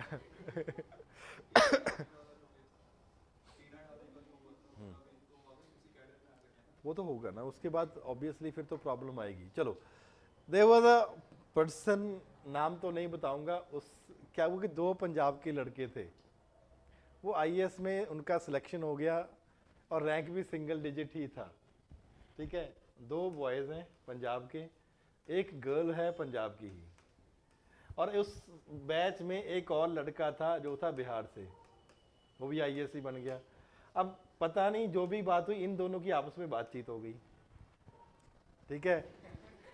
अरे ठीक है, अब लोग इनको टीज करने लगे, अरे तुम्हारी लड़की तो बिहारी ले गया। नहीं, जो देख दोस्तों में तो ऐसी बात होगी ना। अब वहां पे साहब वहां तो अलग की बात है, अब वो उसको रोज चढ़ाया करें, वो दारू वारू पी रहे थे फिर यही बोल दिया करें कि तुम कैसे हो, बोल ले गया। अब उसको लगा यार ये गड़बड़ हो गई। तो एक दिन शाम को वो पी के वापस आ रहे थे, रोड पे वहां पे मसूरी में चल रहे थे, तो इन दोनों में से एक ने, आप प्लानिंग करी होगी, तो एक ने इसमें ऐसे कंधा मारा पीछे से। वो बोलता भाई थोड़ा देख के चल ले, क्यों मार रहा है। वो इतना था, खुंदक तो पहले थी। ठीक है, खुंदक तो पहले थी, आपस में लड़ाई होगी और इसको बहुत बुरी तरह से मारा। नहीं इसको, सॉरी, इस बिहार में है को। और कंधा भी इसको ही मारा था। ठीक है, और बिहार वाले को बहुत बुरी तरह से मारा, जूतों से मारा, किक से मारा, slaps, everything they could do वहां पे किया। अब तब तो पता नहीं, तब तो फिल्टर वाटर काम कर रहा था, दारू काम कर रही थी, पता नहीं क्या हो रहा है क्या नहीं हो रहा। तब तो आप बस से बाहर हो, उसको बोलते हैं शक्ति वाटर, पीने के बाद शक्ति आ जाती है तो उसको शक्ति वाटर बोलते हैं। तो शक्ति वाटर के अंडर आके, इन्फ्लुएंस में आके इसको बहुत बुरी तरह से मारा। ये तो होश में था बेचारा, ये बेचारे आउट ऑफ होश थे, मौका मिल गया था इनको। अगले दिन होश में आया, दोनों होश में आए भी ये क्या कर दिया। तो इस बंदे ने ऑटोमेटिकली कंप्लेंट तो करनी थी, इनके खिलाफ डिसिप्लिनरी एक्शन भी होना ही था। Disciplinary action means only one thing, कि आपको निकाल दिया जाएगा जी सर्विस से। अब अगले दिन दोनों उसके पैर पकड़े हुए कि भाई साहब बचा लो, कल तो पता नहीं जो होना था हो गया। ठीक है, ऐसी हरकतें कभी मत करना यूपीएससी में। भाई जिसकी किस्मत है वो ले गया, जो रहना था वो रह गया। ठीक है, इट इज देयरफॉर इम्पोर्टेंट कि यहाँ पे रैशनल मैन है हैं? अब उनकी अब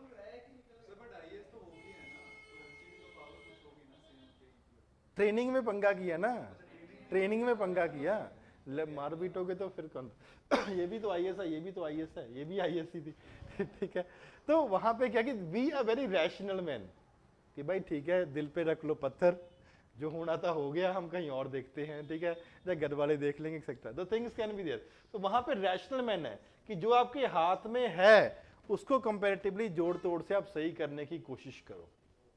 the people of the upper Palaeolithic age was also comparatively quite rational man. इससे पहले क्या करते थे, हंटिंग एंड फूड गैदरिंग किया, खाया पिया, और फॉर एग्जाम्पल उसकी हड्डियां फेंक दी। हड्डियों को तो कुछ काम आता नहीं था। Now these people started thinking हड्डियां भी क्यों फेंकनी है, इनको भी हम यूज कर लेते हैं। जब कोई छोटा मोटा एनिमल है, इसकी बड़े की एनिमल की हड्डी मारो, यहाँ पे मार देंगे et cetera. Therefore for the first time the man became very rational and he started even making bone tools. That is totally a reflection of the rationality of that particular man, कि rational हो गया जी। Rational means you will be making the exact use of what is basically being required at that particular point of time. आप comparatively rational हो गए हो कि जो भी आप यूज कर, जो भी आपके पास बेस्ट रिसोर्सेज अवेलेबल है, आप उसी बेस्ट रिसोर्सेज को यूज करोगे। And the bone tools have been found in good number at that point of time. Not only this, वहां पे painting were also going on. Painting तो पहले से जो एक बार शुरू हो गया वो चलता रहेगा। For the first time engraving also started। engraving शब्द का मतलब थोड़ा सा खुदाई कर देना। हमें कैसे पता लगता है? For example even ostrich were being found India, एक from a shell of an ostrich egg, वहां पे ऐसे आपको लाइंस बनी हुई मिलती हैं। These lines are comparatively engraved lines that are there। तो कहने का मतलब सिर्फ यही हुआ, the people at that particular point of time had known or they had developed the capability to use even the shell of an egg in a comparatively delicate manner। And अभी भी उसके एविडेंसेस कंपेरेटिवली आपको पाए जाते हैं। तो यहाँ पे कहने का क्या मतलब हुआ? हंटिंग एंड फूड गैदरिंग जो पहले चल रहा था दैट कंटिन्यूड, पेंटिंग कंटिन्यूड होगी, एनग्रेविंग कंटिन्यूड होगी, but man comparatively became a more rational man, जिसके चलते हुए पहले बार हमें एविडेंस देखने को मिलती है। The evidence of bone tools have been found. और कहीं पे फॉर एग्जांपल विलासरंगम में 200 से ज्यादा bone tools have been found. Andhra Pradesh, Billasurgam sector, other caves have been found. तो कहने का मतलब क्या हुआ? It is just that the men had comparatively become more and more practical, the men had become more and more rational, जिसके चलते हुए हमें अलग अलग एविडेंसेस भी देखने को मिलते हैं। The main he now started making use the best possible use, जो भी कंपैरेटिवली वहां पे उनके पास रिसोर्सेज अवेलेबल थे। Any problem till now for online also? आपको आ रहा है समझ? Online offline?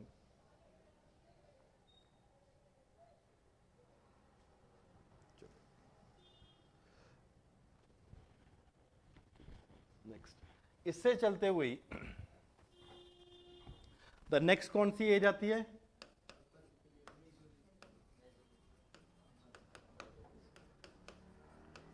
टाइम पीरियड क्या बताया था?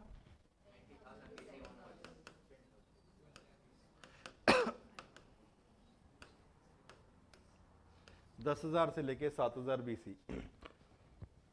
यहां से मेंस का क्वेश्चन भी बन सकता है और न्यूलिथिक एज से भी मेंस का क्वेश्चन बन सकता है।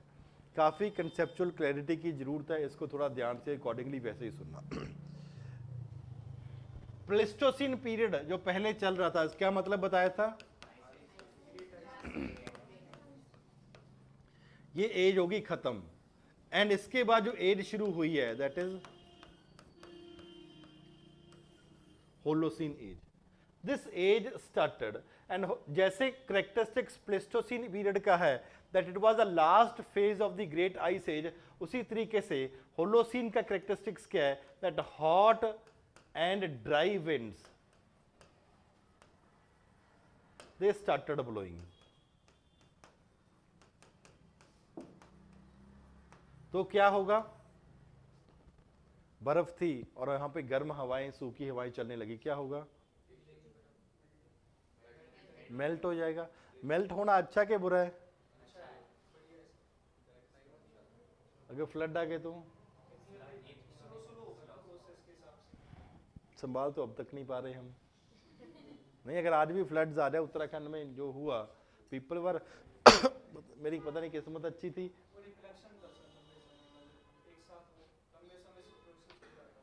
हाँ, तो यहाँ पे भी तो लंबे समय से चल रहा है ना, ये कौन सा किस्मत अच्छी थी? जो उत्तराखंड वाला डिजास्टर हुआ एक हफ्ता ही पहले वहां से निकल के आए थे, भगवान ने बचा लिया। अगर वहां पे रह जाते तो क्या पता वहीं पे बह जाते, लेकिन बच गए, ठीक है।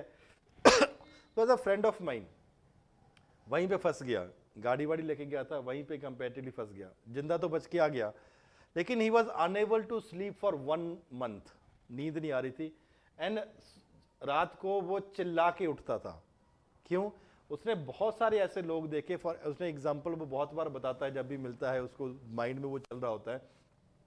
कहता है ग्रैंड मदर वॉज स्टैंडिंग, उसके 2 grandson and granddaughter was there, उसका हाथ पकड़ा हुआ था, यहाँ से जमीन खिसक गई, पोता और पोती निकल गई आगे पानी में बह के, दादी खड़ी रह गई ऐसे। और she and the childrens were for example shouting, the grand mother was shouting. कहते कितने केसेस उसने अपनी आंखों से देखे, एंड बिकॉज ऑफ विच आने के बाद भी 1 महीने तक उसको रात को चिल्लाता था, काउंसलिंग सेंटर में उनको लोगों को रखना पड़ा। बहुत ऐसे एक मेरे को जानता है, ऐसे और कितने केसेस हुए होंगे। It was a trauma that is there.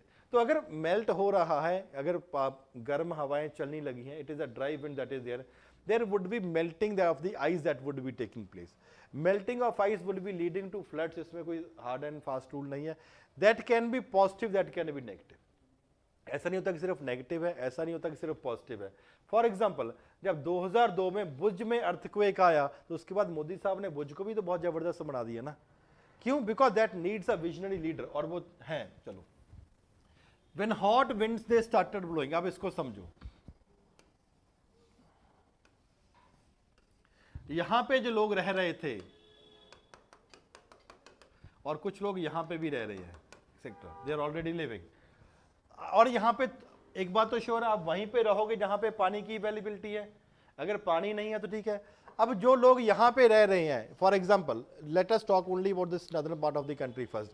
यहां पे रह रहे तो ये 2 तरीके की इनको प्रॉब्लम देखने को मिलेगी। पहला, यहां से बर्फ पिघली तो क्या होगा?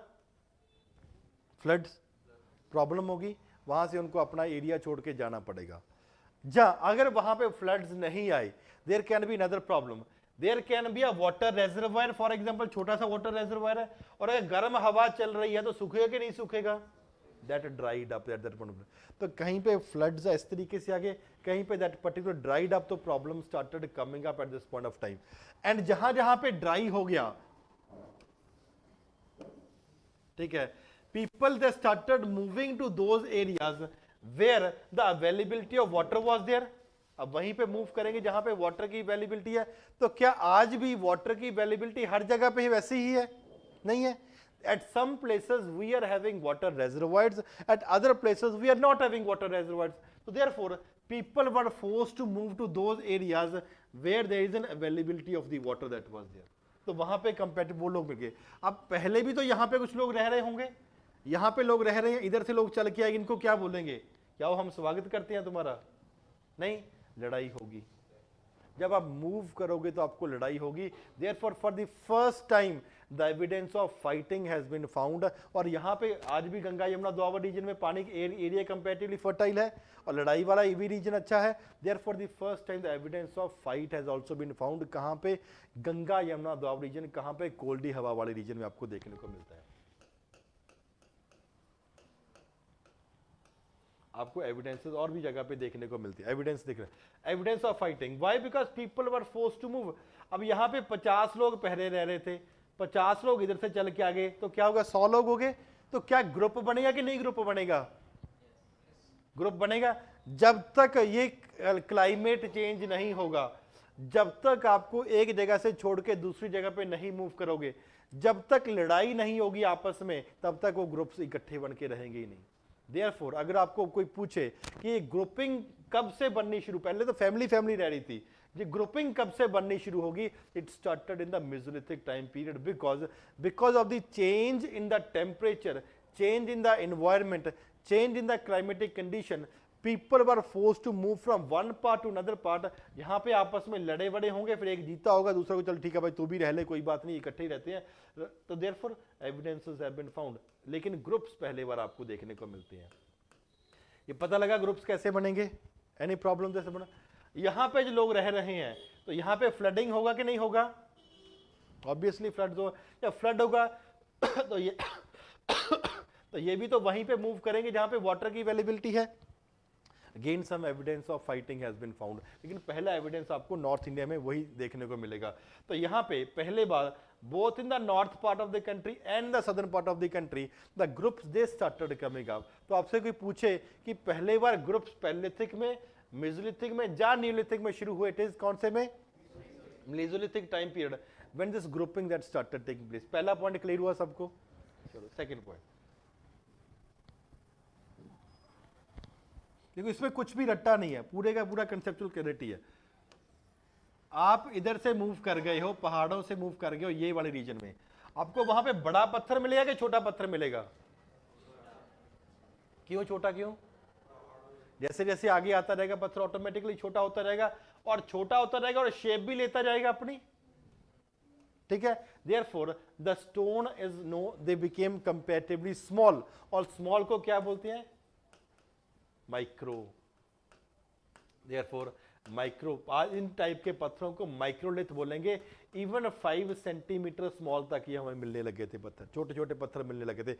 एंड दीवर नेचुरल मार्बल्स, अपने आप जो घूमते जाओगे, रोटेट होते जाएंगे, आगे चलते जाएंगे, गोल होते जाएंगे, दीज मार्बल्स वर फाउंड। अब बड़े पत्थर को एक दूसरे को ऐसे नहीं मार सकते, छोटे को मार सकते हो, मारोगे ना। तो यहां पे जब दो पत्थरों को मारा तो क्या बनेगा?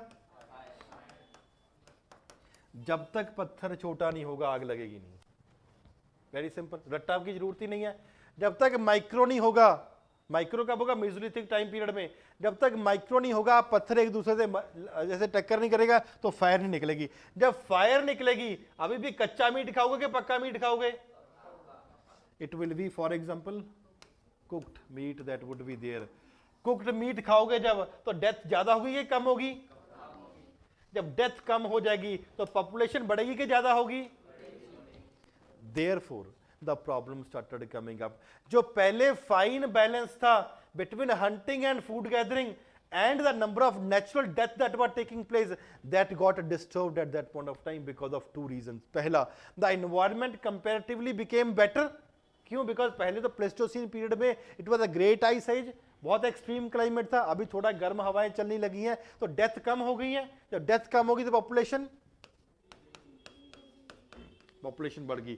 Not only big population increased because of the change in the environment, the population also increased because, for example, of the fire. And जब पका के मीट हम खाने लगे तो natural death, for example, death automatically कम होगी। कोई प्रॉब्लम, कुछ रट्टे की जरूरत है इसमें? Is totally conceptual clarity that is there. तो यहाँ पे पहली बात। दूसरी बात, छोटा पत्थर जब तक नहीं होगा फायर प्रोड्यूस ही नहीं हो पाएगी। नेक्स्ट थिंग, अभी तक हमने किया है, एक तो ग्रुप बन गए हैं, दूसरा फायर आ गया। Third, the changes also took place in technology. For example, यहां पे इंसान है, यहां पे जानवर है, तो ऐसे करके मारेगा ना पत्थर के, सीधा मारोगे? Parabolic projectile. Therefore for the first time, जब तक पत्थर छोटा नहीं होगा, technique of projectile will never be coming up. तो अगर आपसे पूछे कि प्रोजेक्टाइल की टेक्निक कब आई है, कौन से टाइम पीरियड में? जब ये पता लगे कि ऐसे मारना है तो ऐसे है, तो सीधा क्या, ये क्या बन गया? बो एंड एरो। जब तक पत्थर छोटा नहीं होगा तब तक प्रोजेक्टाइल नहीं आएगा। जब तक प्रोजेक्टाइल नहीं आएगा तब तक, for example, bow and arrow की टेक्नोलॉजी नहीं आई है। All these things are associated with one other. रट्टा मारना की जरूरत है? बिल्कुल नहीं। अगर समझ जाओगे the things are comparatively very simple. अगर नहीं समझोगे तो फॉर एग्जांपल कुछ भी करते हो प्रॉब्लम है। तो these are the changes that took place. ये चेंजेस कब हुआ? Because of the change in the climate that took place.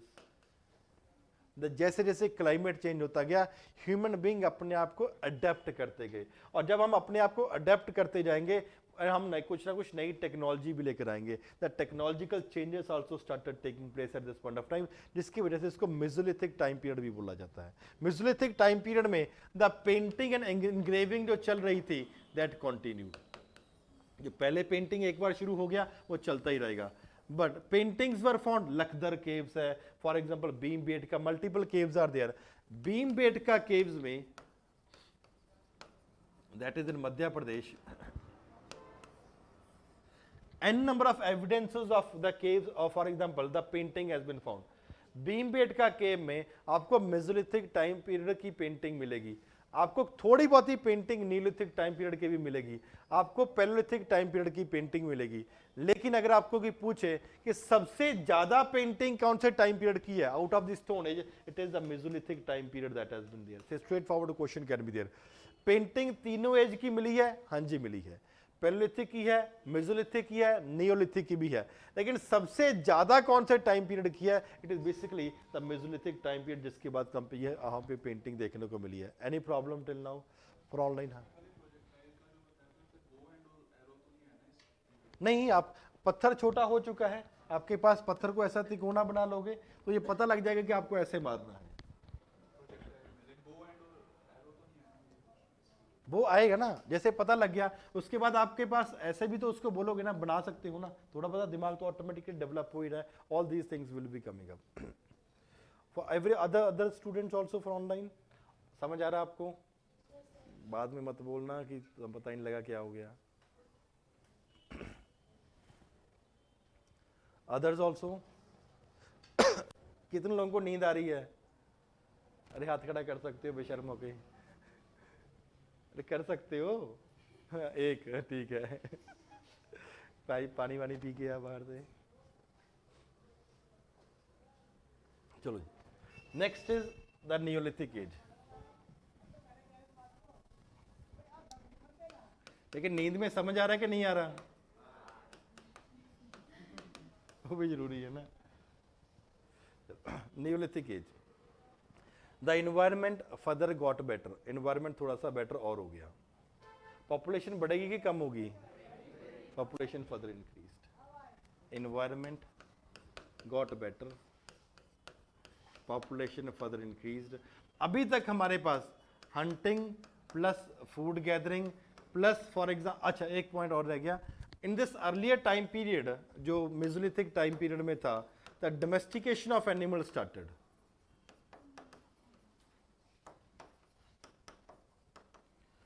अपने फूड रिक्वायरमेंट को पूरा करने के लिए डोमेस्टिकेशन ऑफ एनिमल, उनको देखा कि अगर जानवर दूध पी सकता है अपनी माँ से, तो हम भी तो खुद फॉर दूध निकाल के क्यों नहीं पी सकते? That is another way, because hunting and food gathering से उनका काम जल नहीं चल रहा था। देयरफॉर डोमेस्टिकेशन स्टार्टेड, अपने फूड रिक्वायरमेंट को पूरा करने के लिए। तो यहाँ तक चलते हुए already hunting plus food gathering plus domestication of animal was there.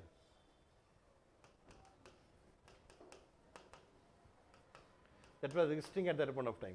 But जैसे पॉपुलेशन और बढ़ गई, इन तीनों से भी हमारा काम नहीं चल रहा था, तो और क्या होगा? Agriculture. We will be force to take up agriculture, and neolithic age is also known as agriculture revolution. Revolution शब्द का मतलब large scale fundamental changes that are taking place.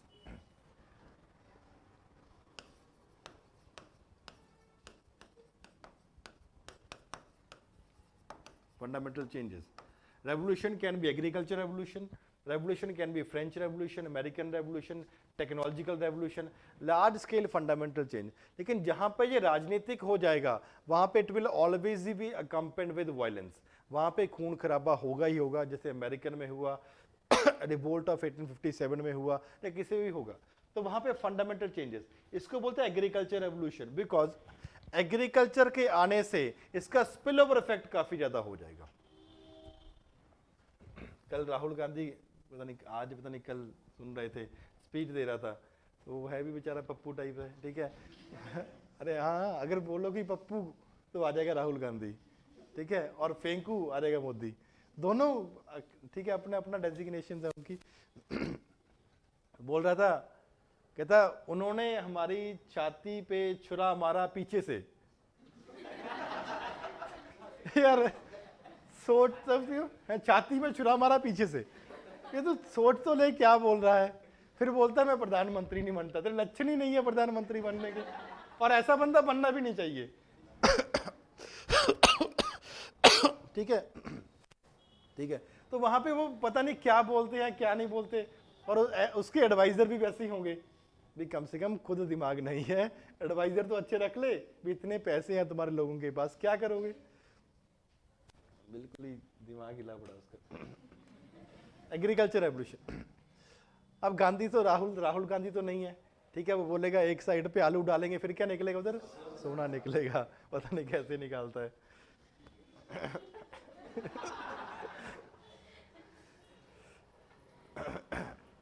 वो सुबह उठ के ना वो कार्टून वार्टून देखता होगा वो राहुल गांधी। हाँ, डोरेमोन, वो इसलिए उसकी आदतें भी वैसे ही बनी पड़ी है, पोगो चैनल देखता होगा। चलो, एग्रीकल्चर आप कहीं पे भी करोगे तो कुछ टाइम तो लगेगा ना क्रॉप को बड़ा होने के लिए, it will always be taking time approximately. अगर एक जगह पे, अच्छा इससे पहले बैकग्राउंड में लेके चलता हूँ, पैलोलिथिक टाइम पीरियड में you are living together as a family. Mesolithic में क्या हुआ?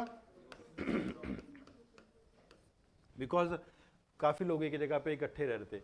एग्रीकल्चर, अगर आज की बात भी करें नॉर्थ साउथ ईस्ट वेस्ट, तो क्या हमारी प्रोडक्टिविटी हर रीजन की सेम है? क्या फर्टिलिटी हर रीजन की सेम है? कहीं पे फर्टाइल है, कहीं पे नहीं फर्टाइल है। यहाँ पे जम्मू कश्मीर में अलग है, केरला में अलग है, यहाँ पे अलग है। यहाँ पे फॉर एग्जांपल अब 3 खेती भी कर सकते हो आंध्र प्रदेश में, कहीं पे फॉर एग्जांपल वेस्ट बंगाल में टोबैको प्रोडक्ट्स मल्टीपल, जूट वहाँ पे बहुत होता है। फर्स्टली अलग अलग है। ये age is associated with the coming up of agriculture. As the conditions will be different in different parts of the country, तो एग्रीकल्चर भी हर जगह पे अलग अलग ही होगा। Before we move to that, अब क्या हुआ कि people started doing agriculture. Agriculture करोगे आपको 6, 5, 6, 7, 8 मंथ्स एक जगह पे रहना पड़ेगा। एक जगह पे आप रहोगे, जब एक जगह पे रहोगे तो हर जगह फर्टाइल नहीं है, तो people will also be moving to that particular areas कि यार हम भी वहीं पे चलते हैं, हम भी वहीं पे चलते हैं। Therefore for the first time the villages they will start coming up. जब तक एग्रीकल्चर नहीं होगा तब तक सेटल्ड लाइफ आपके पास नहीं होगी। अब ऐसा तो नहीं कि एक ही समय में आपने एग्रीकल्चर 6-8 महीने वहां पे रहे, उसके बाद मूव तो कर नहीं सकते, because next land is not fertile. जहां जहां पे फर्टाइल लैंड है वहां पे people would start coming up and start doing agriculture eight that point of time. जब तक एग्रीकल्चर नहीं आएगा तब तक आपके पास सेटल्ड लाइफ इमर्ज हो ही नहीं सकती, बिकॉज आप कॉन्स्टेंटली मूव पे ही रहने वाले हो। जब 6 महीने एक जगह पे रहे, फिर अगले साल फिर फर्टिलिटी कम है दूसरे एरिया की, वहीं पे आप एग्रीकल्चर करोगे, विलेज लाइफ दे स्टार्टेड कमिंग अप। चलो 8 महीने के बाद फसल भी पक गई, एक ही दिन में खा जाओगे? टाइम लगेगा। अगर टाइम लगेगा, आपको लगेगा यार 6 महीने में दोबारा फसल भी तो 6 महीने में होगी, तो 6 महीने तो कम से कम उसको संभाल के रखना है, तो रखोगे कहां पे?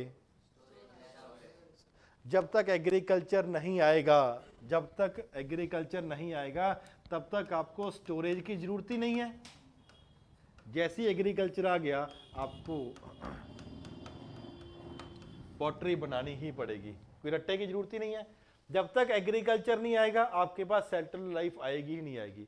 जब तक एग्रीकल्चर नहीं आएगा आपके पास पॉटरी आएगी ही नहीं आएगी। और जब पॉटरी आएगी, initially pottery was basically handmade pottery, बाद में धीरे धीरे it is wheel made pottery that started coming up. Handmade अच्छी होगी कि व्हील मेड अच्छी होगी? The wheel made pottery that came up, that was comparatively good looking pottery also. अब आपके पास व्हील आ चुका है, आपके पास एनिमल ऑलरेडी है, तो क्या होगा? जब तक ये चीज नहीं आएगी कार्ट कभी बन ही नहीं पाएगा। तो रट्टे की जरूरत है? बिल्कुल नहीं। जब तक एक डेवलपमेंट नहीं हो रही है, चाहे एंशिएंट हिस्ट्री क्यों नहीं है, एक डेवलपमेंट नहीं हो रही है, दूसरा हो ही नहीं सकता। It is the change in the climate that is taking place, and that change in the climate is playing a fundamental role in the development that are taking place from 1 to 2nd to 3rd to 4th and 5th. इस एक के बाद दूसरा ही comparatively हो पाएगा। जब तक agriculture नहीं है सेटल्ड लाइफ नहीं है, जब तक सेटल्ड लाइफ नहीं है विलेजेस नहीं है, जब तक एग्रीकल्चर नहीं है, और फॉर एग्जांपल आपके पास कुछ और पॉटरी नहीं आएगी, जब तक पॉटरी नहीं आएगी आपके पास कार्ट व्हील नहीं आएगा, जब तक व्हील नहीं आएगा आपके पास फॉर एग्जांपल कार्ट नहीं है। जब कार्ट आ गया है तो मोबिलिटी इंक्रीज होगी कि डिक्रीज होगी? जो लोग इनिशियल फेज में गड्ढे के ऊपर कार्ट के ऊपर चढ़ के इधर उधर घूम रहे थे, later on with the passage of time these people they became traders. Simple सी बात है, और कोई रट्टे की जरूरत नहीं है। They became traders at that particular point of time. Initial अभी कुछ नहीं होगा, अभी कुछ नहीं है, ट्रेडिंग वेडिंग कुछ नहीं शुरू होगी, लेकिन बाद में why they became traders and how they were in a position to become traders also. आप पहले यहां पे रहते थे, फिर मूव होके आप यहां पे आ गए बिकॉज वाटर अवेलेबिलिटी है। रास्ता तो आप अपने बच्चों को बताओगे ना, ग्रैंड पेरेंट्स एक्सेट्रा बताते रहेंगे, हाँ यार कभी हम वहां पे रहते थे, घूम फिर के आ गए यहाँ पे पहले हम यहाँ पे रहते थे, हम यहाँ पे शिफ्ट हो गया, तो आपको रास्ते तो ये पता ही है ना। As these people were comparatively well aware of the routes that were interlinking those particular places of where they were living earlier and where they are living now, तो उनको जैसे रास्तों का पता होगा, these people will also be becoming the traders at that point. So everything is being interlinked with each other. ऐसा नहीं कि कुछ भी रैंडम है हिस्ट्री में, जब सब कुछ इंटरलिंक है और उसी इंटरलिंक की वजह से आपको ये हो पाएगा। इतना क्लियर है सबको? ऑनलाइन ऑल्सो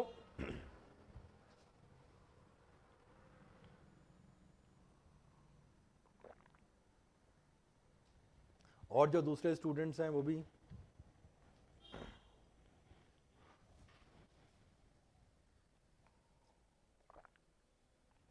चलो जी आगे मूव करते हैं। इफ अगर आज भी बात करते हैं, अलग अलग टाइप ऑफ सॉइल, मिट्टी अलग अलग तरह की है जिसकी वजह से हमारी क्रॉप्स भी अलग अलग हो रही हैं। अगर आज अलग है तो पहले भी लगी होंगी, एक बात तो श्योर है, ऐसा नहीं कि पहले कुछ और था आज कुछ और हो गया, तो the climate has comparatively become change. तो soils were there, crops were there different in different parts. एक बात तो ध्यान में रखो, न्यूलिथिक एज मींस एग्रीकल्चर। जब तक कहीं पे एग्रीकल्चर नहीं आएगा हम ये नहीं कह सकते कि यहां पे न्यूलिथिक एज शुरू हो गई। Till the time agriculture has not started in that particular region or particular area, we cannot say that Neolithic age has started. Normally जब बात करते हैं Neolithic age की, what is the time period I have told you? DC. And एक बात और बताया है कि इस टाइप पे एग्रीकल्चर शुरू हो गया है जिसकी वजह से हम ये बात बोलते हैं, और तो कोई रीजन नहीं है। नाउ अगर एग्रीकल्चर इससे पहले शुरू हो जाए तो बोल देंगे यार ये एक एक्सेप्शन है जहां पे एग्रीकल्चर थोड़ा पहले शुरू हो गया है। और अगर एग्रीकल्चर कहीं पे एग्रीकल्चर आपको ऐसा भी मिलेगा इट स्टार्टेड अराउंड 7500 बीसी, कहीं पे आपको एविडेंस, फॉर एग्जांपल एविडेंस आपको देखने को मिलेगा in Jammu and Kashmir region agriculture started around 3000 BC. कहीं पे फॉर एग्जांपल नॉर्थ ईस्ट वाले रीजन में एग्रीकल्चर स्टार्टेड अराउंड 2000 बीसी। कहीं पे साउथ इंडिया में एग्रीकल्चर स्टार्टेड अराउंड 2500 बीसी। तो क्या बोलेंगे, इस एज इस जगह में 2500 बीसी में एग्रीकल्चर शुरू हुआ, देयरफॉर इस जगह में न्यूलिथिक एज कब शुरू हुई 25, इसमें 2000, इसमें 3000, इसमें 7500 भी। Despite the fact the normal understanding says that the Neolithic age starts around 7000 BC, but another important aspect is that it is also associated with the coming up of agriculture। और अगर कहीं पे एग्रीकल्चर नहीं शुरू हुआ है हम बोलेंगे अब वहां अभी तक वहां पे न्यूलिथिक एज नहीं शुरू हुई है, even if it is 5000 BC 4000 BC और whatever may be the case. कोई प्रॉब्लम अभी तक क्लियर है? No. First point. Second point, as the climatic conditions are different even today, आज भी क्लाइमेट कंडीशन डिफरेंट है तो उस टाइम पे भी डिफरेंट ही होंगे।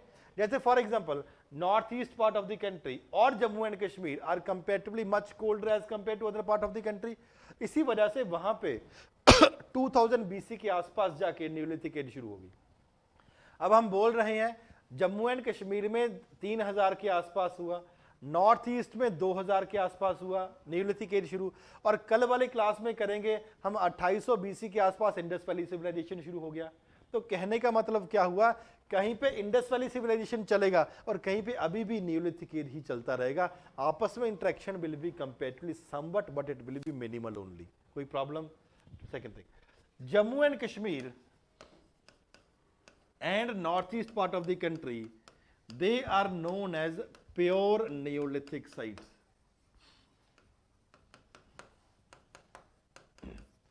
मतलब वहां पे आपको पैलोलिथिक और मेसोलिथिक के एविडेंसेस क्लाइमेट एक्सट्रीम होने की वजह से देखने को नहीं मिलते हैं। अगर आपको कोई पूछता है कि प्योर नियोलिथिक साइट्स कौन से हैं, these are the two areas जो प्योर नियोलिथिक साइट। इसमें भी दो साइट तीन साइट्स है। जम्मू एंड कश्मीर में बुर्ज़होम and Gufkaral are the important sites। यहां पे डियोजली हेडिंग एंड नहर काटिया are the pure neolithic sites that are there. तो आपको ये पता होना चाहिए प्योर नियोलिथिक साइट्स। देखो जो ये उल्टी सीधी सी साइट वाइट, अभी नाम तो मैं चेंज नहीं कर सकता इनका, ठीक है, हाँ, लेकिन समझा सकता हूं कि इसको, लेकिन याद आपको रखना पड़ेगा। जिस तरीके से मैं आपको बता रहा हूं कल आपको ये चीज आपको भी आनी चाहिए। कल पराया पराया लगेगा, परसों भी पराया पराया लगेगा, उसके बाद ऑटोमेटिकली आप जब 8-10 बार सेम चीज पढ़ोगे, इसको टूटे फूटे शब्दों में बोलोगे, मैं इसको बोलता डियोजली हेडिंग, कोई नॉर्थ ईस्ट से कुछ और तरीके से बोलेगा, कोई गुजरात से है वो अलग तरीके से बोलेगा, साउथ इंडिया से अलग तरीके से बोलेगा, किसी भी तरीके से बोल लो कोई फर्क नहीं पड़ता। ये तो प्री में पूछेगा या आपको मेंस में लिखना पड़ सकता है, पर आपको स्पेलिंग आनी चाहिए भी इसका। फॉर एग्जांपल क्या है, आधा भी आ जाएगा तो भी काम चल जाएगा। North east and Burzahom, this two sides are they basically the type, for example the pure neolithic sites that are there. इससे पहले दूसरे के एविडेंसेस यहाँ पे देखने को नहीं मिलते। इतना क्लियर है सबको? नाउ एज द, क्या हमारा पूरी की पूरी कंट्री में कल्चर सेम है? अलग अलग है। जम्मू एंड कश्मीर में अलग है, पंजाब में अलग है, अदर एरियाज में सदर्न पार्ट में अलग है, नॉर्थ ईस्ट में अलग पार्ट, अलग अलग कल्चर है। उस तरीके से हमारे हैबिट्स भी अलग अलग है। For example is a friend of mine, वो जम्मू एंड कश्मीर से है, कश्मीर रीजन से है। वो 2014 में हमारे बाई चांस इंटरव्यू भी सेम डे थी, तो पहले से मेरे को जानता था। जब हम पहले बार दिल्ली मिले, by chance we were sharing the same flat, तो रोटी खाने का तरीका भी अलग अलग है। उस टाइम पहले तो हम पंजाब में थे, जब बाहर आए तो पता लगता है। वो क्या करता है कि रोटी चाय में डुबोता था, खाता था, और ऊपर से चम्मच से सब्जी खाता था। और मेरी आदत, नॉर्मली दूसरों की आदत क्या है, हम रोटी को सब्जी लगाएंगे और फिर खाएंगे, ठीक है। वो मेरे को बोल रहा है क्या कर रहा है, मैं उसको बोल रहा हूँ क्या कर रहा है। That is difference of culture. उसने ये कभी नहीं देखा था, मैंने वो कभी नहीं देखा था। बस सिंपल सी बात है, difference of culture that is there. अगर आज भी हमारे खाने पीने के तरीके लगे, जैसे for example some people they like to eat rice with hand. कुछ लोगों के आगे अगर कोई हाथ से खाना खाएगा वो उल्टी कर देगा, वो चम्मच से खाना पसंद करते हैं। कुछ लोगों को, आप फॉर एग्जांपल नॉर्मली जो डाइट है यूपी बिहार इस रीजन में, आपको दाल चावल बहुत ज़्यादा फेवरेट है। गो टू पंजाब हरियाणा, वहाँ पे दाल चावल नाम का कुछ नहीं होता। वहाँ पे छोले चावल, राजमा चावल, कढ़ी चावल, ये चीज़ होती है। वहाँ पे दाल चावल आपको खोल के ठेला बैठ जाओ, आपको कोई नहीं दिखेगा, क्यों? वहाँ का कल्चर का पार्ट ही नहीं है वो। Therefore it is important the culture is different. अगर आज डिफरेंट है, इतनी कनेक्टिविटी होने के बावजूद भी डिफरेंट है, तो पहले भी तो डिफरेंट ही होगा। Same differences were also being found at this place only. For example, in Jammu and Kashmir, Woods Home, Gufkral, other places that are there. ये phone. Jammu and Kashmir, evidences have been found. For example, burial of dog with the master.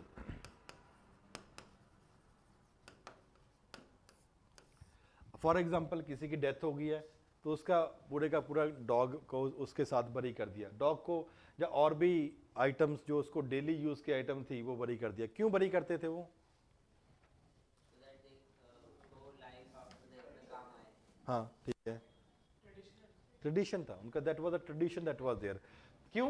उनको लगता था कि यार इतनी मेहनत के बाद हमें डॉग मिला है, पालतू पेट, इतनी मेहनत के बाद इतने टूल्स वूल्स हम बना के मिल रहे हैं, तो अगले जन्म में जब पैदा होगा तो इसको साथ ही दे के भेजते हैं। एक अभी लास्ट ईयर, पता नहीं शायद उससे लास्ट ईयर, एक बाबा भी आया था, मैं बहुत बार क्लास में बताता हूँ इसका एविडेंस। वो साउथ इंडिया में एक बाबा था, बड़ा मस्त बंदा है, मेरे को भी बड़ा बढ़िया लगा उसका कंसेप्ट। व्हाट इज देयर, वो बोलता आज आप अमीर हो, आपके पास 5,000 करोड़ है, जस्ट एन एग्जाम्पल, 5,000 करोड़ आपके पास है, फाइन, बढ़िया है। कल को मर गए और अगर किसी कर्मों की वजह से आप गरीब घर में पैदा हो गए, तो आपको इस महीने, इस जन्म में जो पैसे कमाए हैं उसका क्या होगा? तो आपको अगले जन्म में इसका फायदा नहीं है, आपको इसका अगले जन्म में भी फायदा होना चाहिए। कहता है ऐसा करो, 5,000 करोड़ में से 500 करोड़ मेरे को दे दो। नहीं, ये नहीं आगे वाली बात है मेन। कहता अगर अगले जन्म में किसी गरीब घर में पैदा हो गए तो मेरी जिम्मेवारी है, मैं तुम्हें ढूंढूंगा और ये 500 करोड़ तुम्हें दे दूंगा। और ऐसे कंसेप्ट भी हमारे देश में चल रहे हैं। And that Baba is comparatively very hit. South India में है, कोई एक सेक्सुअल अब्यूज में भी काफी ज्यादा जेल यात्रा भी जाकर आया था, उस बंदे ने ये कंसेप्ट निकाला है। लेकिन एक बात है, कुछ लोगों ने शायद दे भी दिए हों कि हाँ बाबा जी इतने प्योर है, सेक्टर है, तो अगले जन्म में अगर मैं गरीब घर में पैदा हो गया तो मेरे को 500 करोड़ तो पक्का मिल ही जाएंगे, मैं अपनी है उसकी ज्यादा।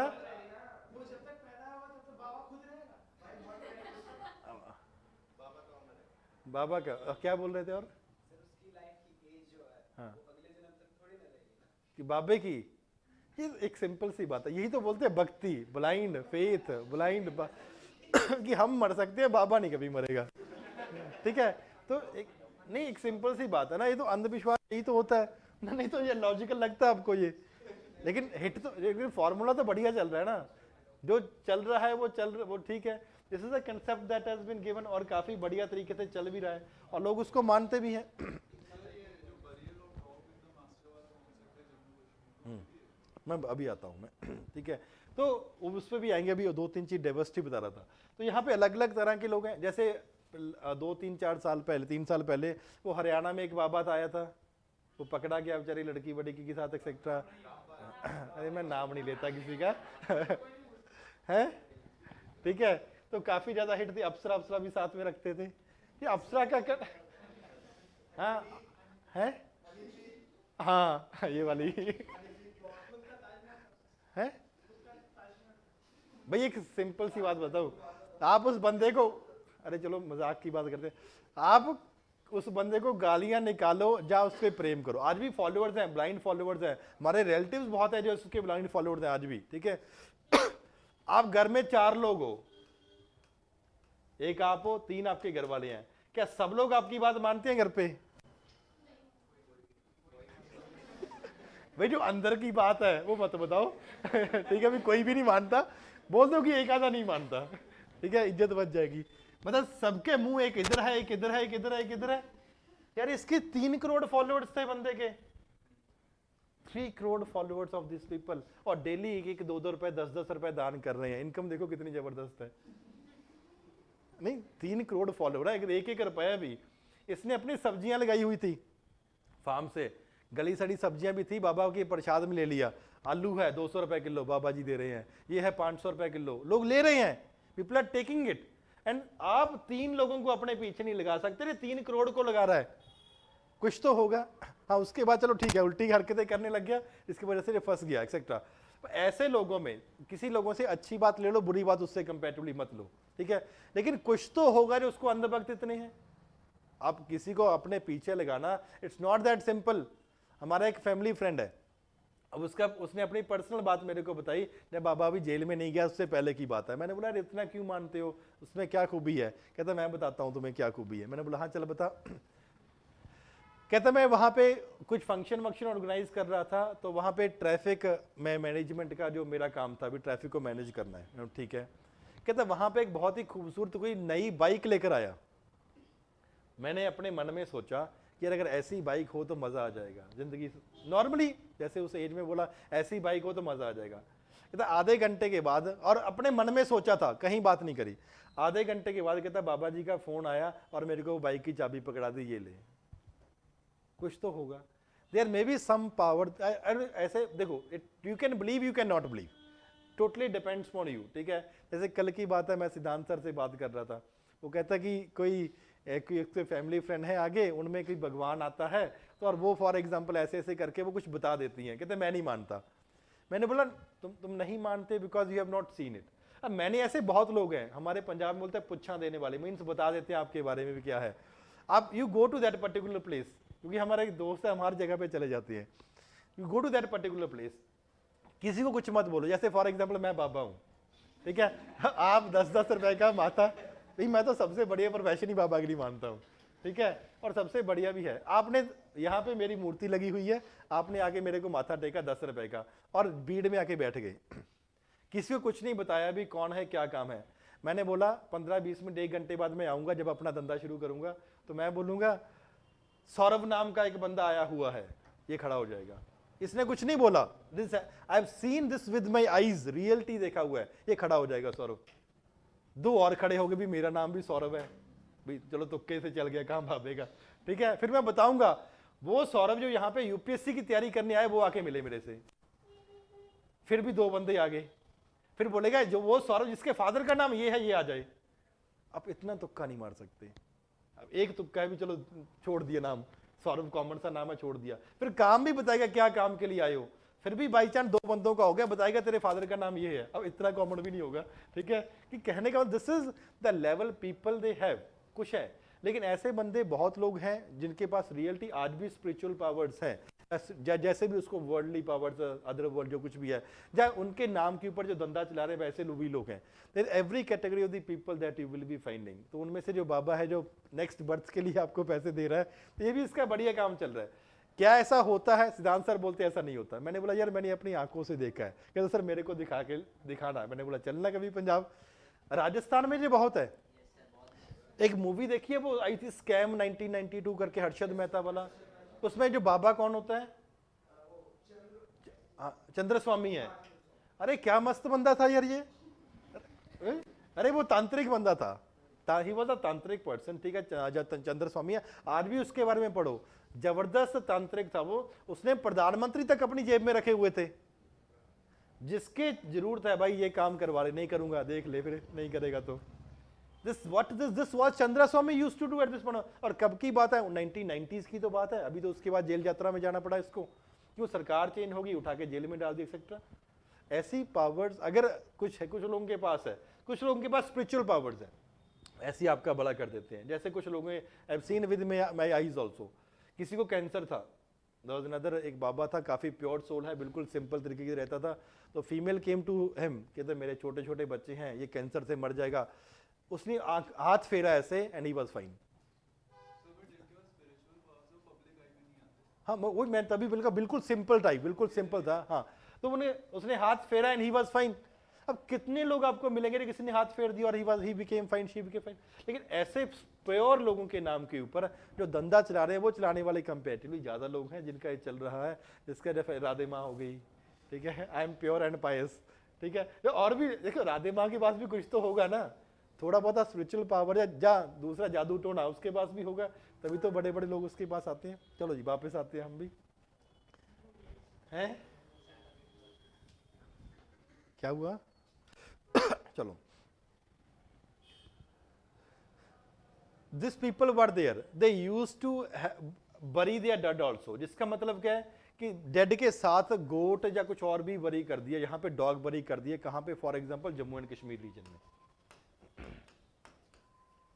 burial of the dog with the master.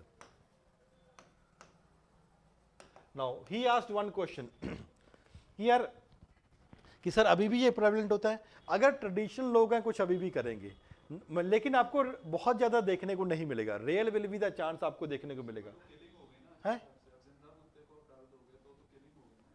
हाँ नहीं, लेकिन आज कितने लोग ऐसे हैं जो अपने डेड को बरी करते हैं? दे आर ऑल्सो रेयर, जलाते ही है ना मेजोरिटी तो। हाँ अरे कोई ऐसा इतने भावनाओं में मत बहो, ठीक है। ये कुत्ते यार जो वहाँ पे ट्राइबल लोग रह रहे हैं उनको ठीक है, चलता है इतना इतना, ट्रेडिशन के नाम के ऊपर सब चलता है। हाँ हाँ वही है, सब करते हैं, कुछ नहीं, कुछ बता के करते हैं, कुछ ऐसे ही कर देते हैं। चलो, तो मतलब कि यहाँ पे they have a belief in the life after death. Copper was an element that was used. जो क्रॉप्स पहले ग्रो कर रहे थे, wheat, rice, lentils, other things, they continue to grow. Another place in northwestern part of the country by the name Mehergarh.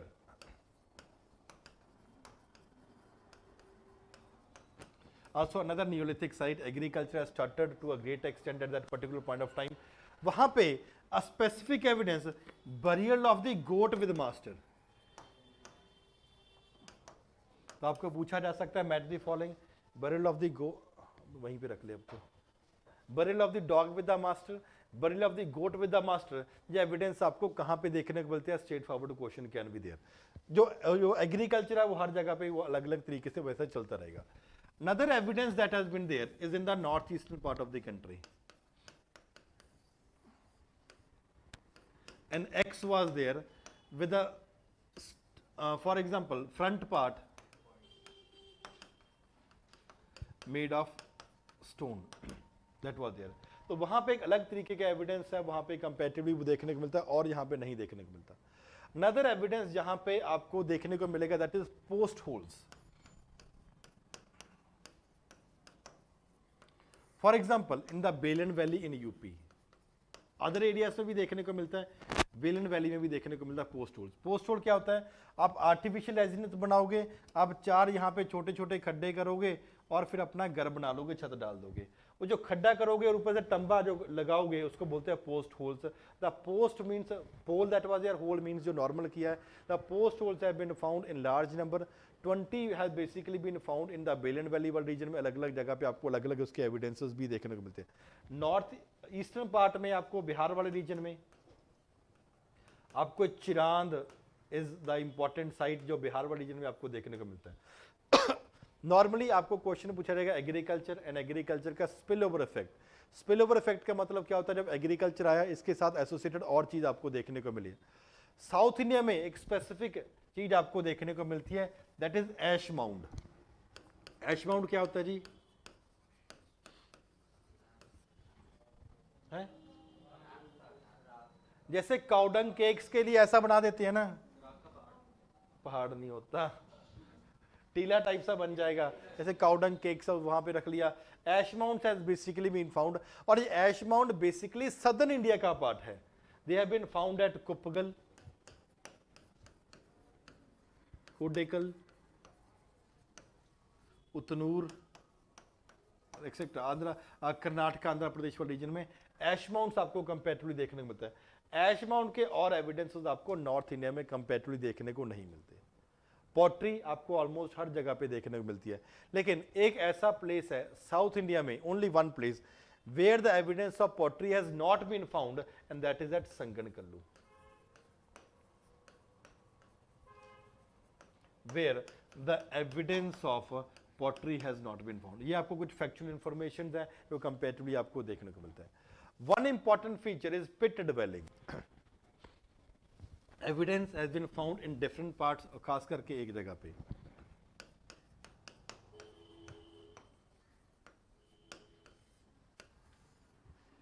यहां पे एक है deep pit dwelling, एक है शैलो।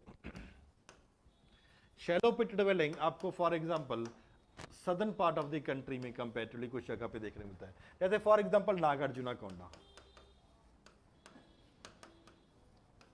आपको देखने में। लेकिन डीप पिट ड्वेलिंग का शब्द क्या मतलब हुआ, जैसे जमीन में खड्डा किया और फॉर एग्जांपल वहां पे रहने लगे, जैसे आज भी बहुत जंगल्स में होता है। या you go to for example northern part of Europe, आपको वहां पे आइसलैंड में इग्लूज या अलग अलग देखने को बर्फ के घर होते हैं।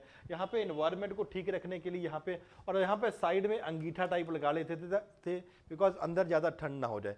The evidence of pit dwelling has basically been found in the region of pit dwelling. अगर डीप की बात करते हैं, अगर अकेला पिट ड्वेलिंग पूछा आपको कहां पे एविडेंस है, तो जम्मू एंड कश्मीर, बुर्जुहोम एंड गुफकराल वाले रीजन में है। ये एक्सेप्शन है कि साउथ इंडिया में भी शैलो पिट ड्वेलिंग कहां पे देखने को मिलती है, दैट इज नागार्जुना कोंडा, वहां पे देखने को मिलता है। Is it clear for everyone? Ash mound means जैसे फॉर काउडंग केक्स है, तो people were domesticating cows also, तो ऐसे टाइप से वो बना हुआ है। Is it clear for everyone? Online also?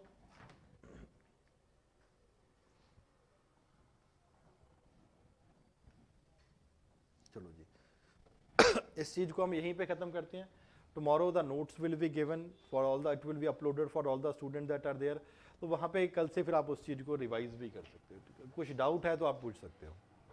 Clear for everyone? Thank you very much. और कल जो नोट्स आपको मिल जाएंगे, आज ऑनलाइन को अपलोड हो जाएंगे कल, तो कल के बाद आपको नोट्स यहीं पे लाने पड़ेंगे। You have to get the notes in the class, because मैं समझाने के बाद आपको टाइम दिया करूंगा। You have to read through the notes. अब प्रिंट आउट है, उन्होंने लेट देंगे, इस वजह से आज आपको पढ़ने का टाइम नहीं मिला। ठीक है, तो वहाँ पे ऑटोमेटिकली हो जाएगा।